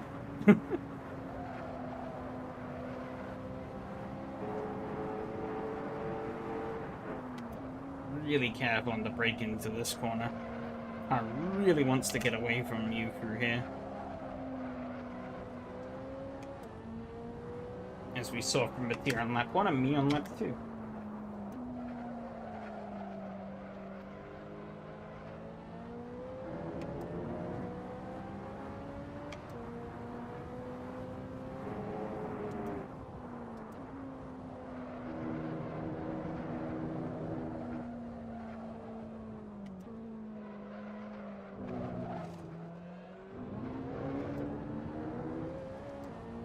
Let's try something though. I've been running slightly weaker traction control the whole time. I don't know if this will help a lot, but it'd be interesting to see. I think Mattia might have made a mistake though. He did, 212. He was catching up.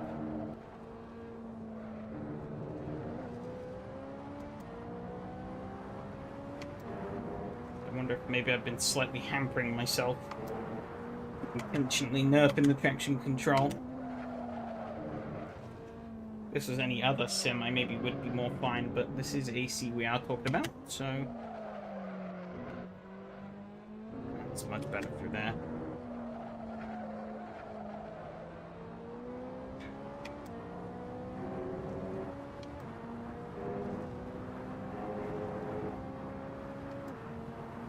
A little scruffy through there, but... Wasn't too bad.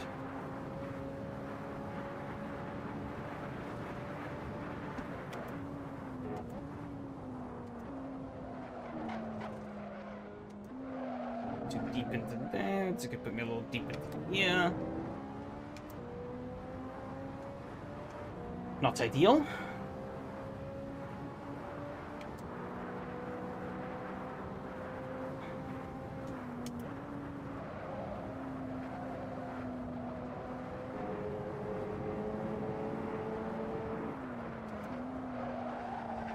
around. It's a shame though that street cars tend to not do so favorably in these series though. Because I mean, stuff like this, I think this is a pretty cool car. I mean, the story obviously, my struggles are pretty apparent, but it's a pretty bit scant to call this a street car given that it's running on slicks, which obviously are not road legal. You know, on the outside it is just a street car. So annihilate that bar and leave it in a lovely place that I'm gonna hit next time.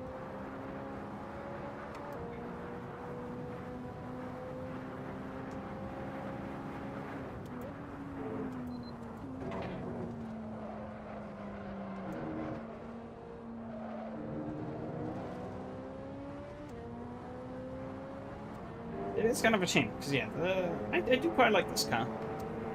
This track's probably not the best representation for it, but previous couple of rounds it has been pretty fun to drive. It's pretty fun to drive here, I'd say, too. It's just that this track isn't quite as well suited for it as some of the others. I more picked it because of its thematic fitting. I think I did test drive this as well. I don't know, my brain is kind of a blur. Mushy blur. But I think I did test drive this, so I was like, it's not too bad. But I mean, as we've seen before, when it comes to me testing... Ooh, I shouldn't let go of the wheel there. It's nearly very bad. When it comes to me testing and actually racing, a completely different kettles of fish. Really.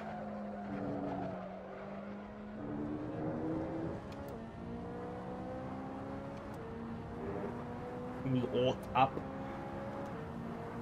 I shouldn't be being caught up. Yeah.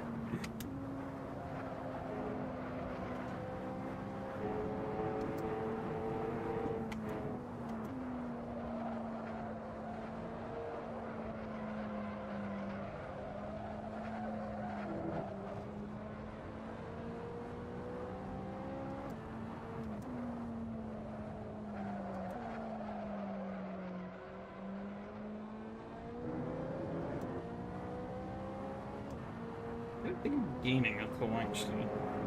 I have to say. Map hasn't felt too bad, but I did also kind of... haven't been paying as much attention, I'll be honest.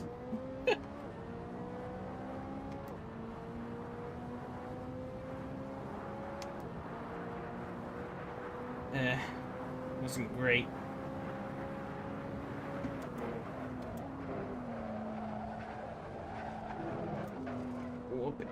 That slide did not help me whatsoever.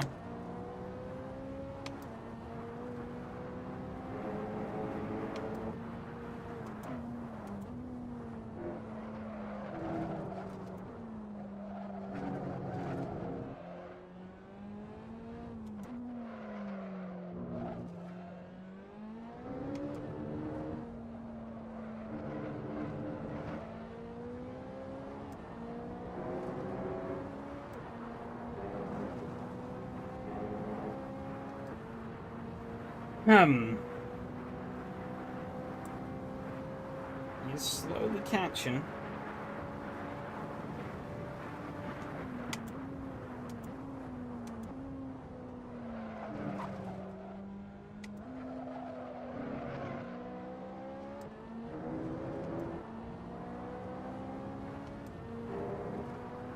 Yeah, that Ferrari's becoming bigger and bigger in my mirror.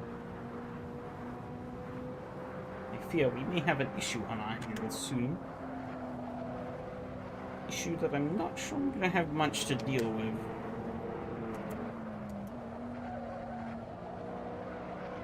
Oh, never mind. He Charlotte clerked himself.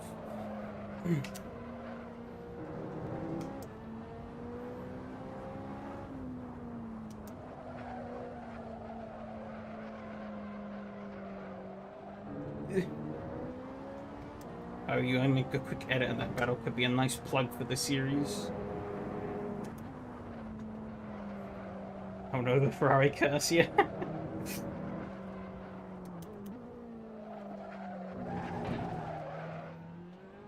Maybe. I don't know how I would edit it, though. It's not really...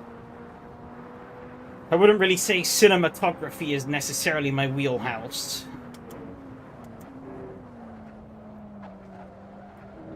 Sitting around and waffling, I could do that all day.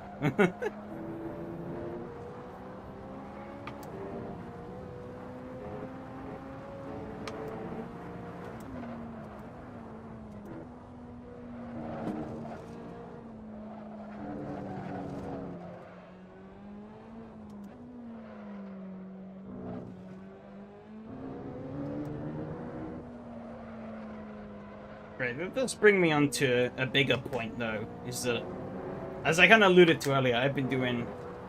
I have to be highly edited? No, but the point was more that I don't even really know where to start.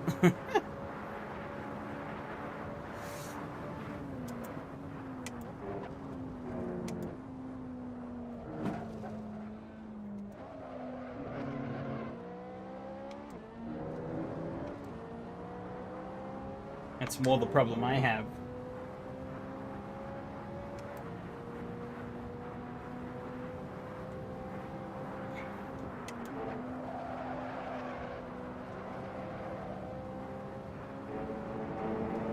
I also don't have it recorded, so I would have to download the live stream recording, which would be worse quality. Albeit I could overlay it with the replay. Like, just use the live stream audio as the audio track, and then the replay. I don't know.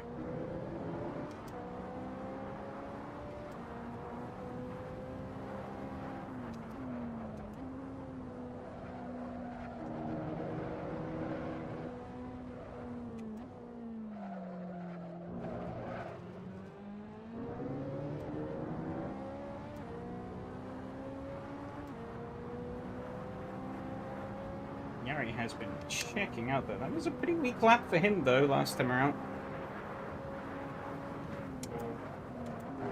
Not enough for me to really do anything about.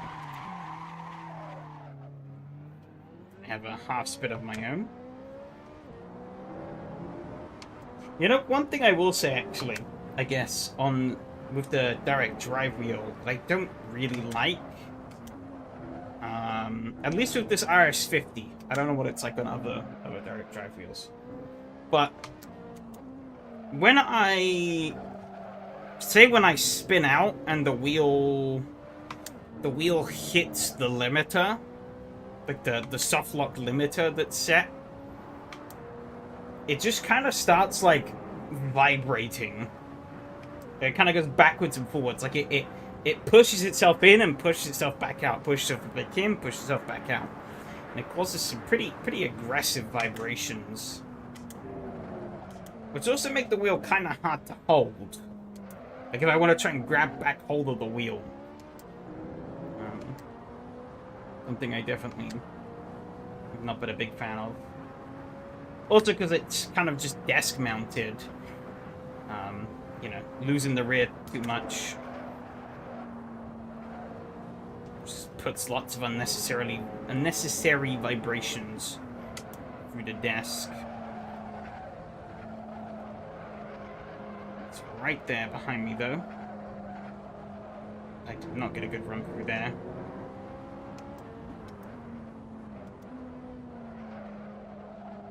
Hug that apex like my life depends on it, and understeer like an idiot. Holy. I think I spooked him, though, because I got a little ship shape there.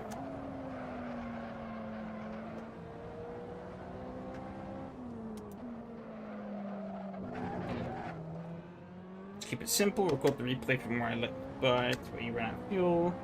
That ink bit at the text of context to start and at the finish. Maybe.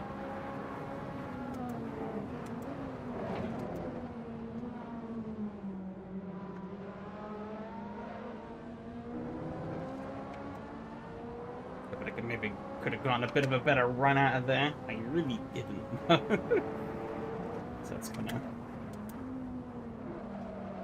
Any hopes of us having a bit of a battle dead in the water? Unless he makes a mistake.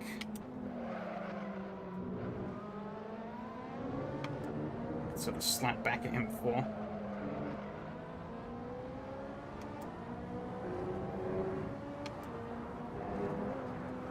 Just about within that slipstream range. I don't think it's going to pull me in enough, though. And we do have the chicane.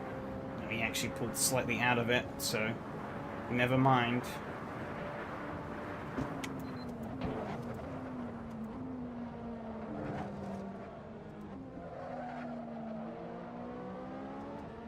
Aggressive from there. I'm going to carry as much speed as I can on the exit. Wasn't enough, though.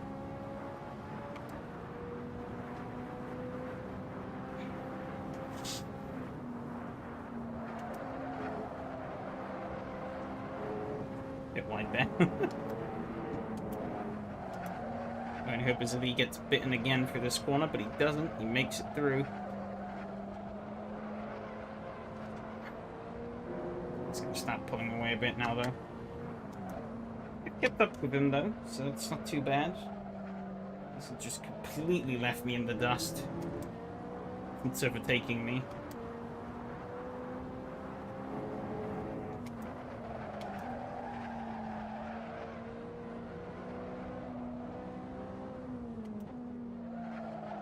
Over 209 of his own.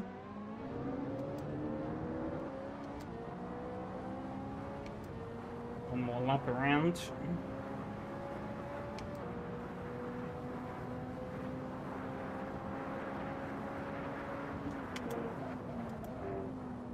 It's gone deep.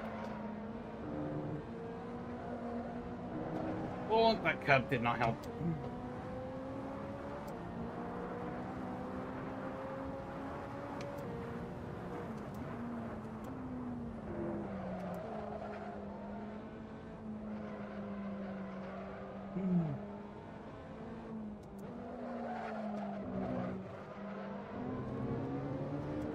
It's a bit wide there, so was I, but not quite as wide.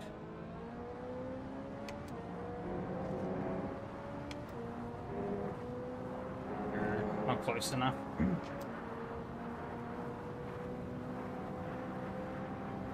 I'm just trying to keep on that pressure as much as I can, but he seems to have slightly better straight line speed than me, which is interesting. Maybe it's down to the suspension setup, I don't know. He gained a lot through there, though.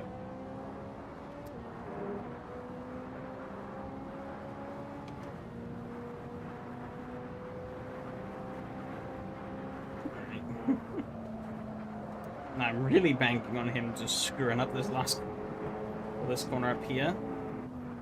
But I think he's learnt his lesson.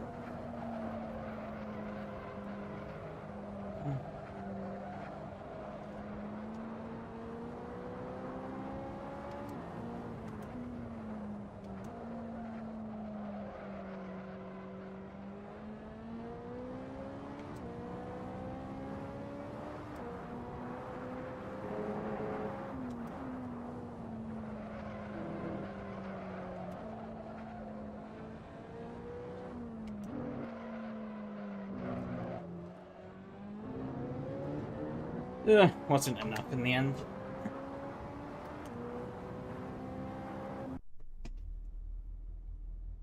Four laps? What?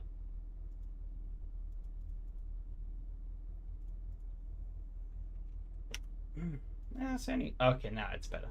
Actually, it was my best lap at the end there. Not quite enough, though. Not quite enough. Oh well. Be what it be. Okay.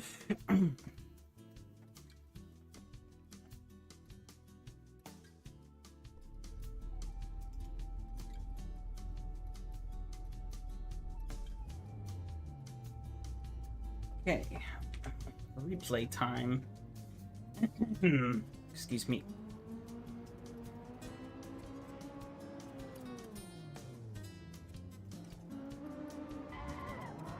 Got a pretty decent start, all things considered, and then I was kind of downhill from there.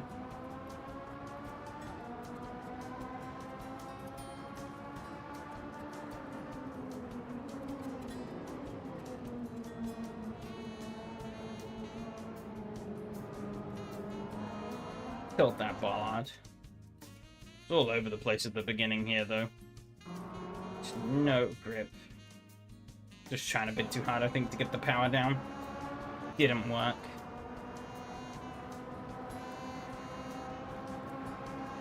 So I had to get an easy jump. However, up here, I think it's quite interesting. It's just a little too much of the car into here. Sideways. You couldn't quite get it grouped back up. Pointing the wrong way. That was unfortunate. Car's really trying to get away from you there. So it wasn't too surprising to see. Tried going after Yari, but didn't really quite have the gusto needed to catch him. Hate the 360-degree corners. Then I did my own rendition. However, I had done it in qualifying too, so I knew how to save the car a bit more.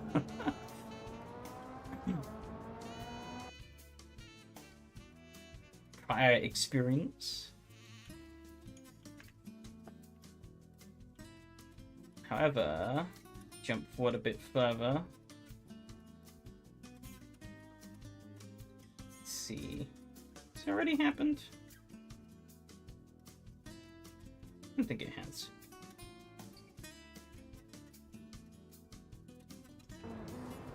Do I have my...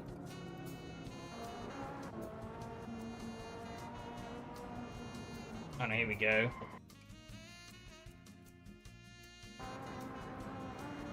It's catching up quite nicely. And again, caught the snap away he went. Luckily, didn't quite hit the wall. It didn't quite fully Charles Leclerc it. But went far off. Been a pretty decent recovery drive though. Didn't help that I fucking somehow managed to lose it here like an idiot. Threw it in the bin. Maybe could have held on just long enough to keep you at bay, but was not to be. How the hell was I going there? He was clearly not really paying attention.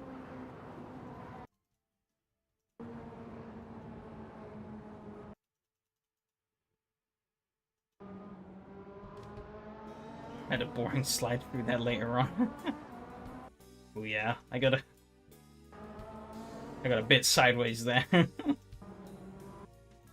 I thought, haha, I'll hug the apex. But I picked up the power too early. So I forgot this corner kind of keeps going. I was like, oh shit. Yeah, lost it there a little bit.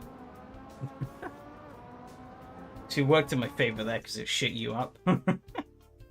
Not the intention, but that was what we got.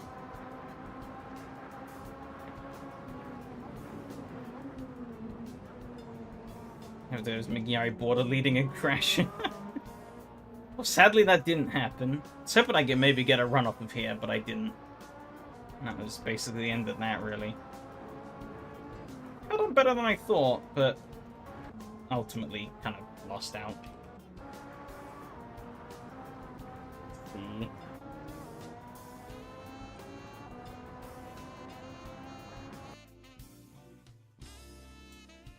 Is it this lap? Oh, this lap. Lap before.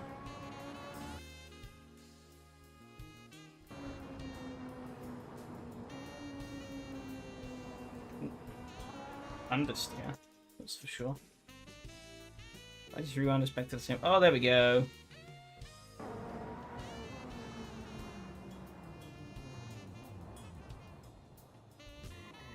Showing off for the fans up there, clearly. Could have maybe thrown in a little donut for them too. With the gap you had. Joe Panizzi style.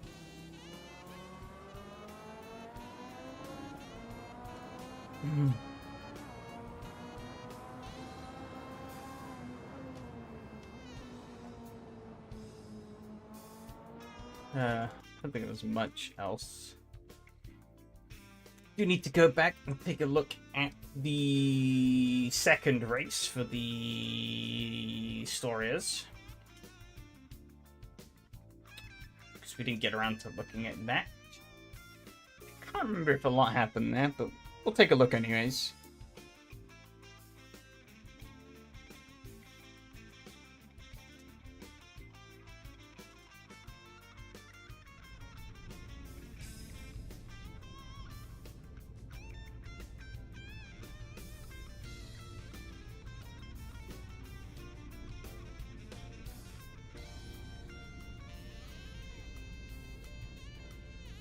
Okay.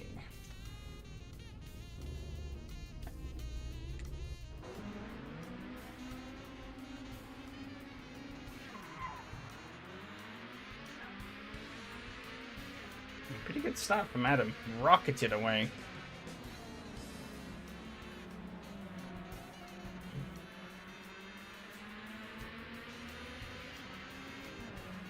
I got up to second.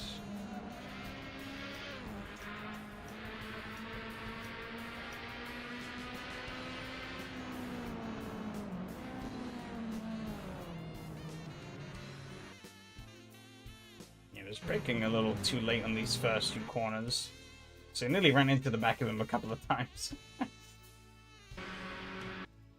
Yeah, crap run up here. That Batia through. Harry tucked in a little bit for a bit of a nudge, but didn't really get me anywhere. And then Adam went a bit deep heavily. Held on, actually. Left space, but he held enough of a run on the exit to thwart Mattia off. It's pretty good.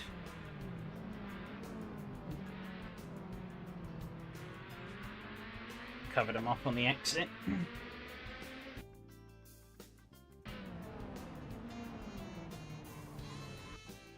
A little deep there, unfortunately. Tucked into that slipstream though.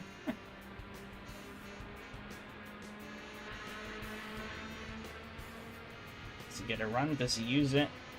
No. Ooh, Batia goes a little deep though? No, not quite. Oh, he gets a bit too shallow though.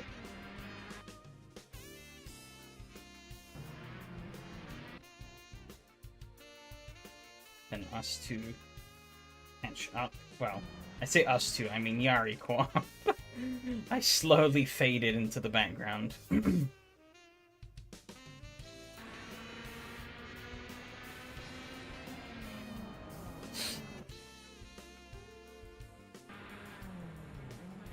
I took a look, but didn't get anything.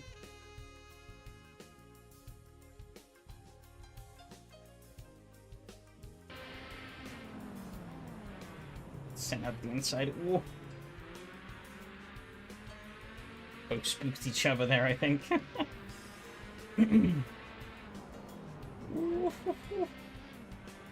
Very close stuff there. Both made it through, though.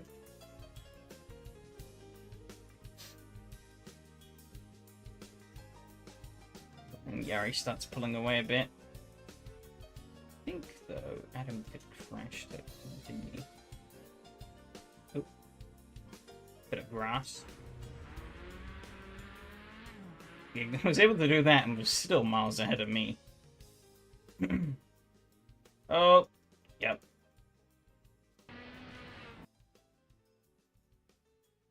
We made it through here. We got a bit of an awkward exit. I think that spat him off. Spat him out a bit wider than he maybe wanted to be. And that put him out into the grass. Around she went. Into the wall. Fucking J-turn. It's a good recovery, though. Can't deny that. The old replay cameras. Round he goes. Don't know if any of you lot watched the IndyCar, but it did kind of remind me. While Dennis Hauger didn't hit the wall, it kind of reminded me of his save. Never have I seen someone J-turn an IndyCar. However, I did notice something.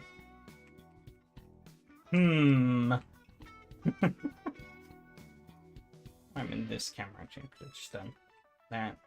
Yeah, it's better.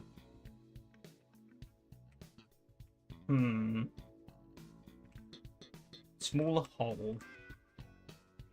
How far does it go? It doesn't go very far. On the other side? No.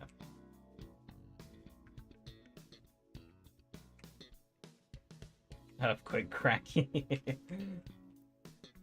damage from 2011.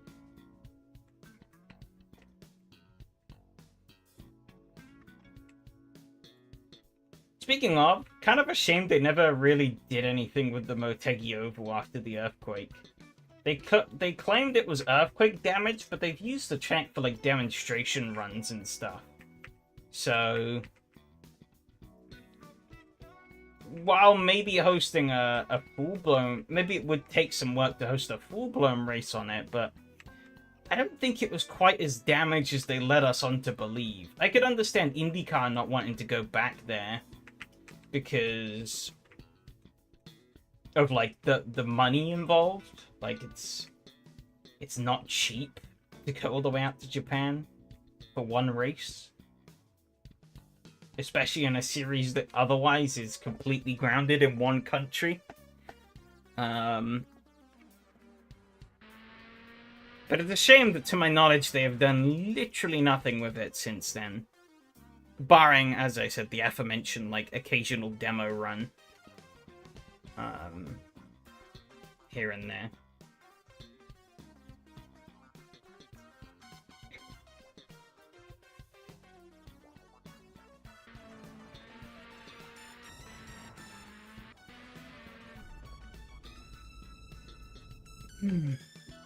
Actually, I don't even know if it still stands. It must do to an extent. Build it and they'll come, yeah.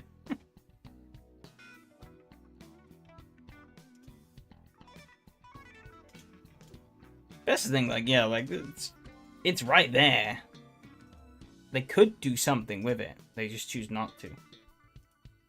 And sure, maybe it won't make them a lot of money. But it's owned by Honda, so at least I think it's owned by Honda.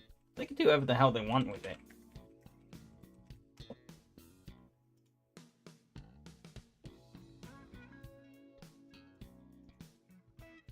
Actually, when you look at the other courses listed, okay.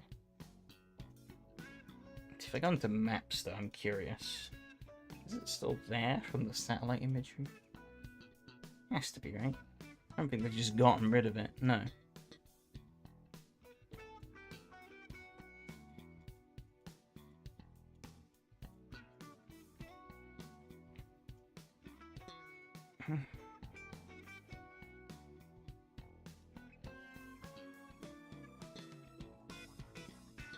It's still very much there.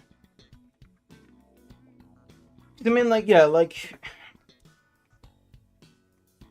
you could, yeah, I think with a big company like Honda owning it, you could run it at a bit of a loss, or not much profit, right?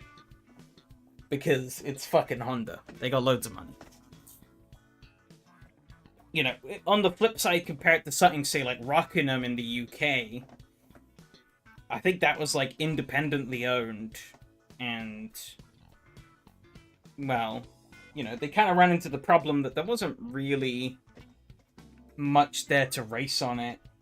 But at least they made more use of it, because the road courses all used parts of the oval. So they were still using the main track until it closed.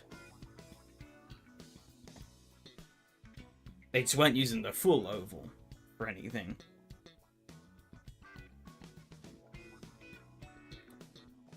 I think, though, I'm not sure what's going on with Rockingham, though, because I'd heard that its current owners were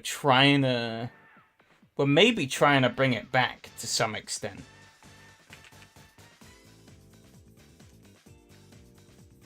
But it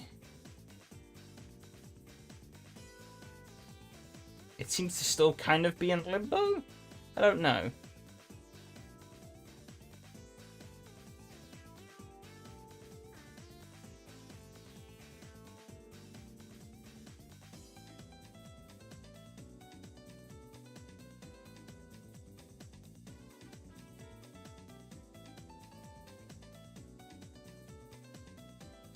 Because, yeah, some like used car company bought it over here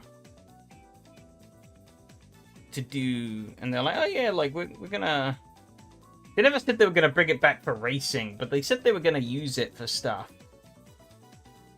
And they did actually show like some videos of actual, like they did some like YouTube videos actually driving around like some of the infield bits of the track. But I don't know if they've stopped with that now. I don't know what their plans are. But I miss we're just talking about, we looked through Race 2 replays, and then we looked through all the replays, and then we're talking a little bit about Motegi Oval closing, and now about Rockingham.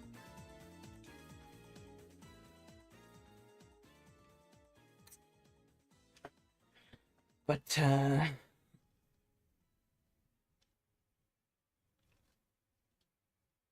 yeah, this is a shame in both cases, really.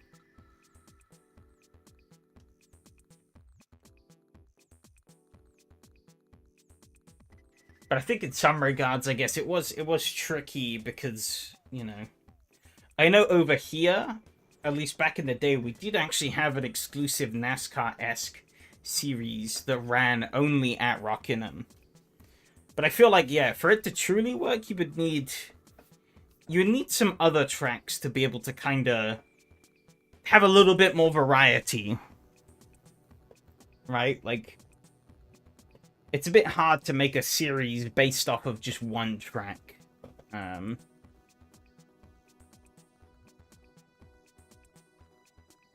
Especially when that one track creates a kind of racing that people in the area aren't really accustomed to.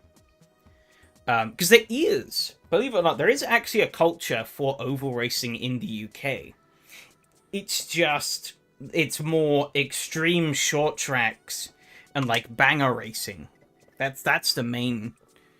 There's a lot of like little. Well, there's two types actually. There's banger race. Well, technically three.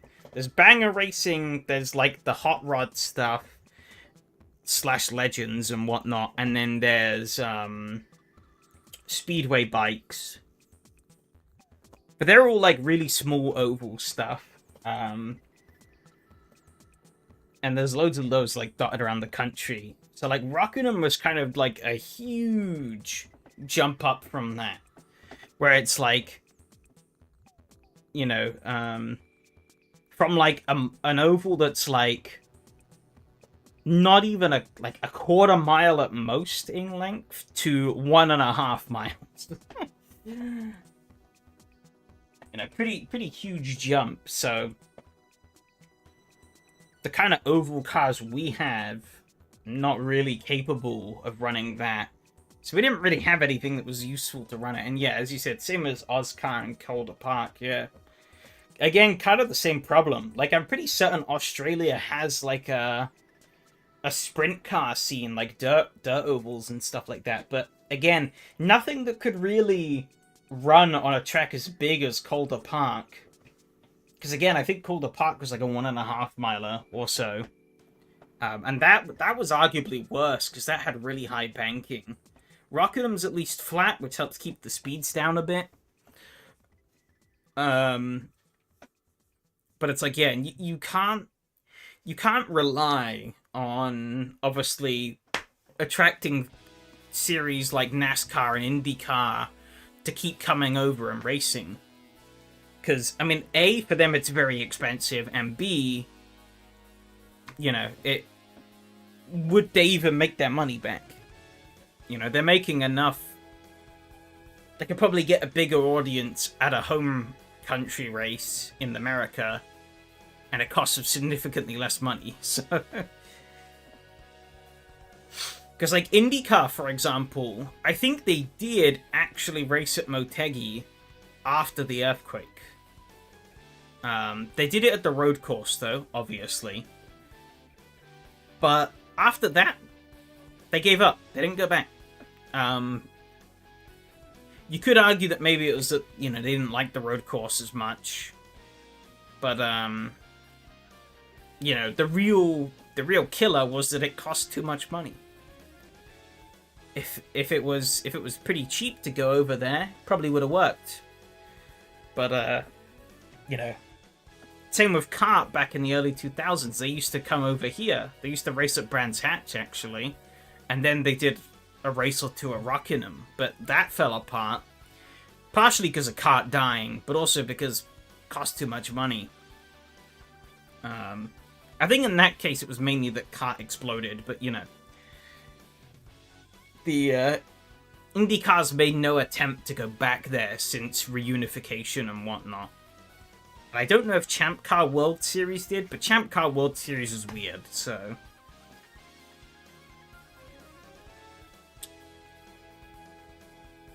And I mean, I guess another great example in more modern times is the DTM Super GT convergence. What a load of a pointless nonsense that was, really, at the end of it.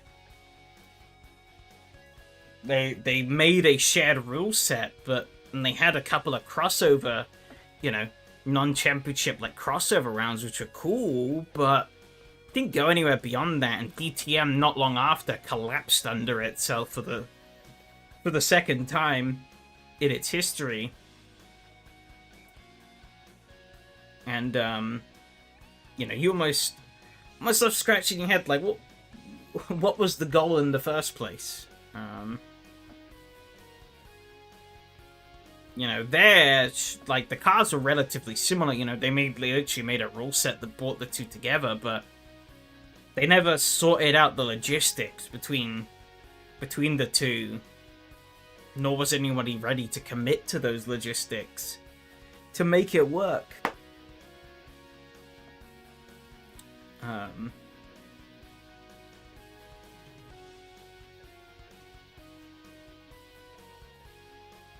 Technically, now we have that for everything being GT3 racing, but you know.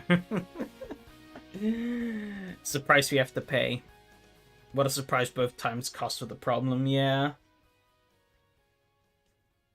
That is the difficulty at the end of the day.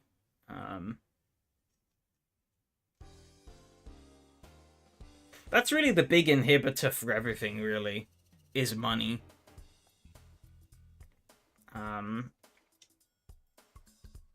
Which is a shame.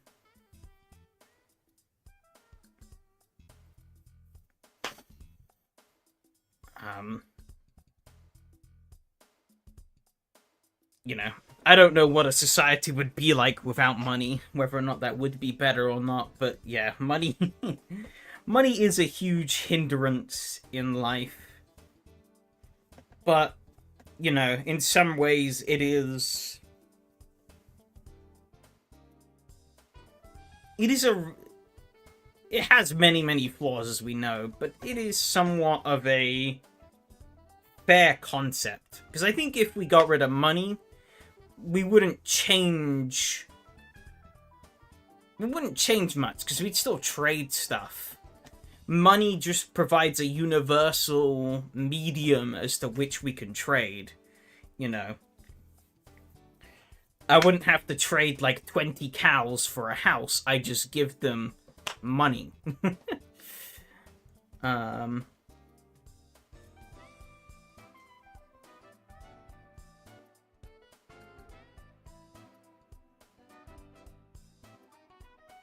can see it with AC modding. Closest example to racing without currency being the limiter. Yeah. But I was more on about like how we would realistically go about living without money. But I guess when you think about it, we would just trade other shit. You know, other produce and stuff that we make. So in the end, it would be the same. You'd have to radically change how society works to really get anything different, I guess.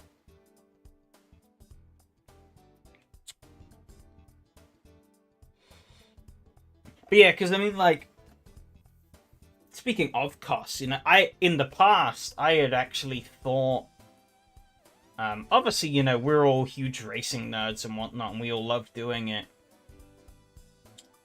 And so myself, like many others, probably, I'd assume a lot of others have, obviously I considered, what it would cost to do it in real life, even just like an entry-level series, right? And I kind of hit the inevitable wall that, like, at least from my perspective and my circumstances, it's too much money to be worth it. Like, racing sims give me enough of a kick. And if I want to experience a real car, I can always jump in my own car and hit up some back roads. But, I've always been satisfied enough with sim racing. That's why I keep doing it. But, obviously, I think any sim racer would be lying outside of a select few. Sim racers that haven't done real racing would be lying if they told you that they'd want to do real racing. They'd want to at least sample it, And I think once you sample it, you might then just go, nah, it's not for me. I'd rather just do it virtually. And I think for me, that might be the answer. Because, the money alone kind of puts me off.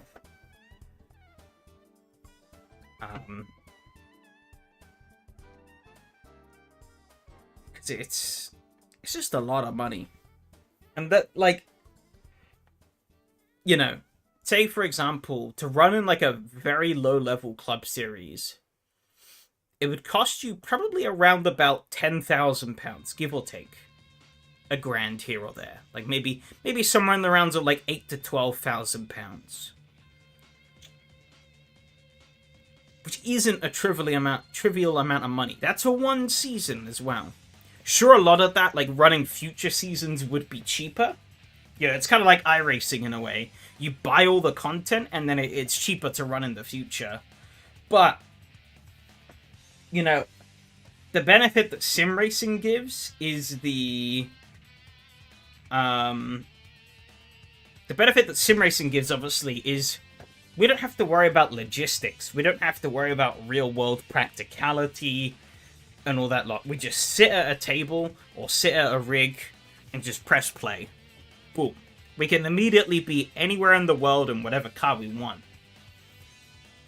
And, £10,000 in the sim world can get you basically everything you need. A decent PC, a decent wheel setup, probably a rig, all the extra pizzazz you need as well. You could probably comfortably afford that. And then you don't, and probably a few games on the side too. And beyond that, you don't need to spend anything. And you have access to pretty much everything. And so it does kind of become hard to justify that value. I think actually this is something I remember seeing. I think Max actually talked about this, Max Verstappen. I think he said that he foresees sim racing taking over karting in the future. It's kind of the gateway into racing because it is just so much more accessible. Because even go-karting, to even run, top, professional level go-karting, you're paying out the arse still, these kids are, and you have to be in from a very young age to make it work. But it's just circuit racing rally, maybe, but not the type that puts my neck on the line. Fair enough. Never really got to go to a proper check either. Too expensive. I have been fortunate. Obviously, I live pretty close to a couple of a few racetracks in the UK of varying shapes and sizes. And I have been able to get into some events that are pretty cheap, which is pretty nice.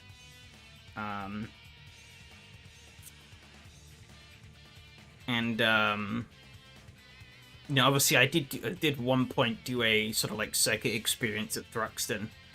I'll be honest, I did that. I don't really remember much about it though. I remember vaguely, and I still have the video somewhere saved from it, because they had a camera in the car. It was a really shitty camera. And whatnot, but it was a camera nonetheless. But I don't really remember much from that. I do remember some of the things because the guy did sort of teach me a couple of things on that run that I do kind of apply now. Like sort of how to like be better on the throttle through corners and stuff, like through long winding corners and stuff like that. And I learnt the lines of Thruxton better, specifically. Besides that, I don't really remember much. I mean, it was pretty short as well. It was only like 4 laps. But that's better than what you get in most places. But yeah, no, it's like... Yeah, it's something I'd considered. And, actually, in the end, I was... So when I did start more seriously thinking about it, like, last year before.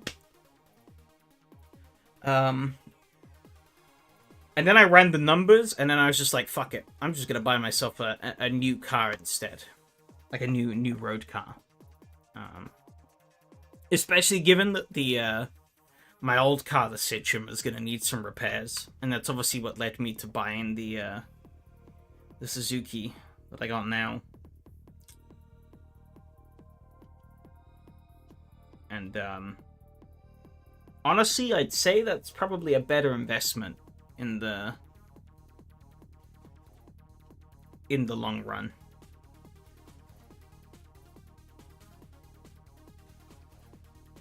Like, it's not a practical car, but it's you know, the rest of my family has practical cars that I can leverage, so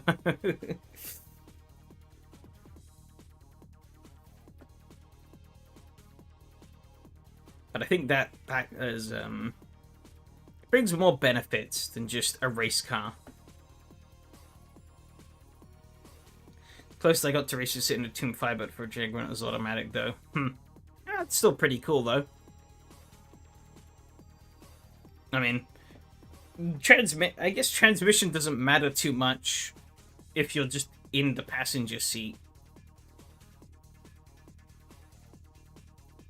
Listing all these things makes you understand why high racing would be so interesting in the 90s. Yeah, I mean, I don't really condone street racing. But I could understand why some people would want to do it. Highway racing, maybe not, because that's just plain dangerous, but, you know, heading out to, like, some quiet back roads in the middle of night, when nobody's around and just throwing it around a bit, I could understand that. I could understand why people would want to do that. You know, because there's trying to get a fix for cheaper, and there's also being responsible.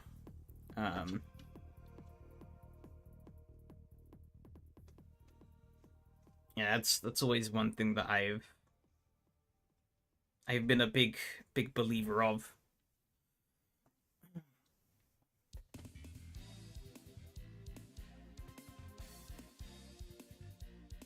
And but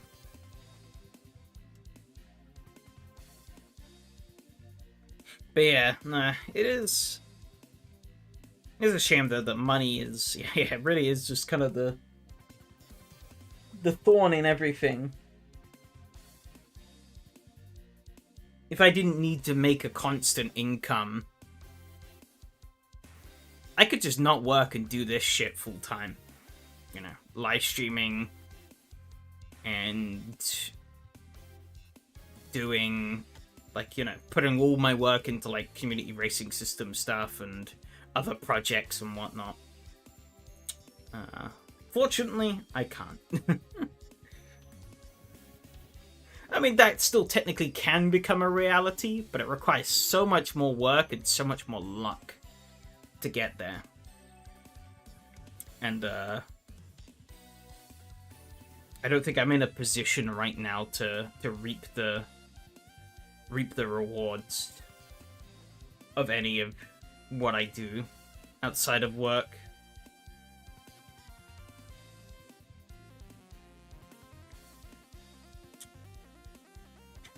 However, I would be lying if I said there isn't something I have started more seriously considering in recent times.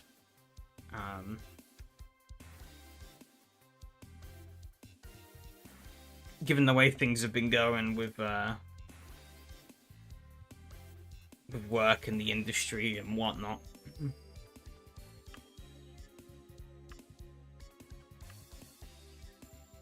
It's been somewhat of a recurring topic that I have been thinking of quite a lot lately.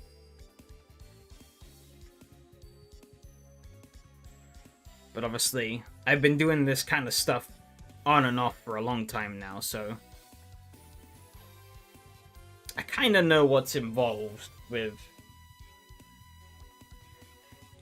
trying to actually make a living off of this stuff. Not completely, but like, you know, I know that it's not just rock up and make money. You need quite a lot of work to go into it first. You know, these people who catch these lucky breaks, they don't just catch these lucky breaks and that's it. You know, they're already ready to catch them effectively. Yeah, actually, I watched a pretty interesting video that kind of talked about this. You know, where it was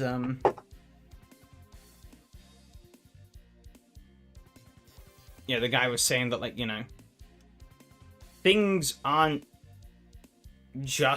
always just luck. It's about being in the right place, or being prepared to do these things and being in the right place. You know, if you don't position yourself and have yourself prepared, if that opportunity comes along, then you're not going to be able to take it.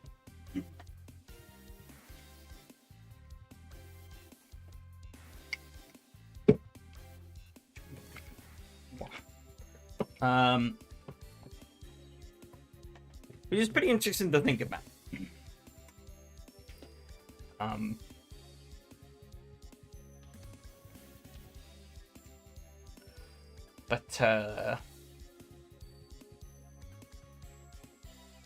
Yeah. I don't know where I was leading with this at the end. Just kind of waffling.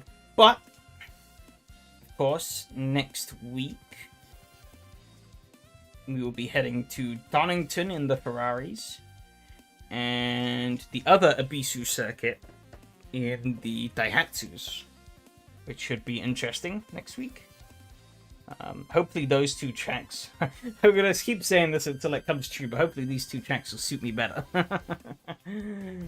1 week, it'll become true. If that week is next season, or the season after that, or the season after that, then that's fine. It'll come true eventually. I know it.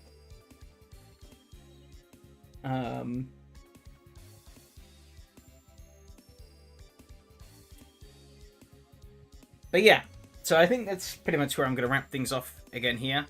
I'll get the results up and stuff after that. Also, I did say I may be back on Sunday.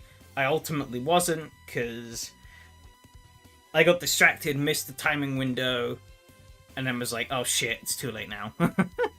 But I will be back. Provided nothing crazy happens, I will be back this Saturday playing some Test Drive Unlimited for the PS2. I played the PC version, but I've heard the PS2 version is quite different, and is a lot more single-player focus, which works, because I don't know if there's any servers for the PC one. There probably is somewhere, but I wasn't connected to them. So I think I kind of missed out on a bunch for the first game. But that should be interesting to check out on the weekend. So look forward to that on Saturday. I've played around with it a little bit, and it seems to work fine. There's some like glare stuff which I can't seem to turn off, which may be a little annoying, but we'll work for it. other than that, it seems to play fine. So that'll be interesting to check out. And yeah. Other than that, we'll be obviously back here again on Tuesday, and hopefully in the next week or so, I'll have some more announcements about future stuff, or the special event that's coming up, and next season as well. So yeah. Of course, as per usual, I will also be on the Discord afterwards too. But for now, that is where I will leave things on the live stream. So take care all. Thanks all for coming out and racing. Thanks for coming out and chatting. And I'll see you all around. Adios.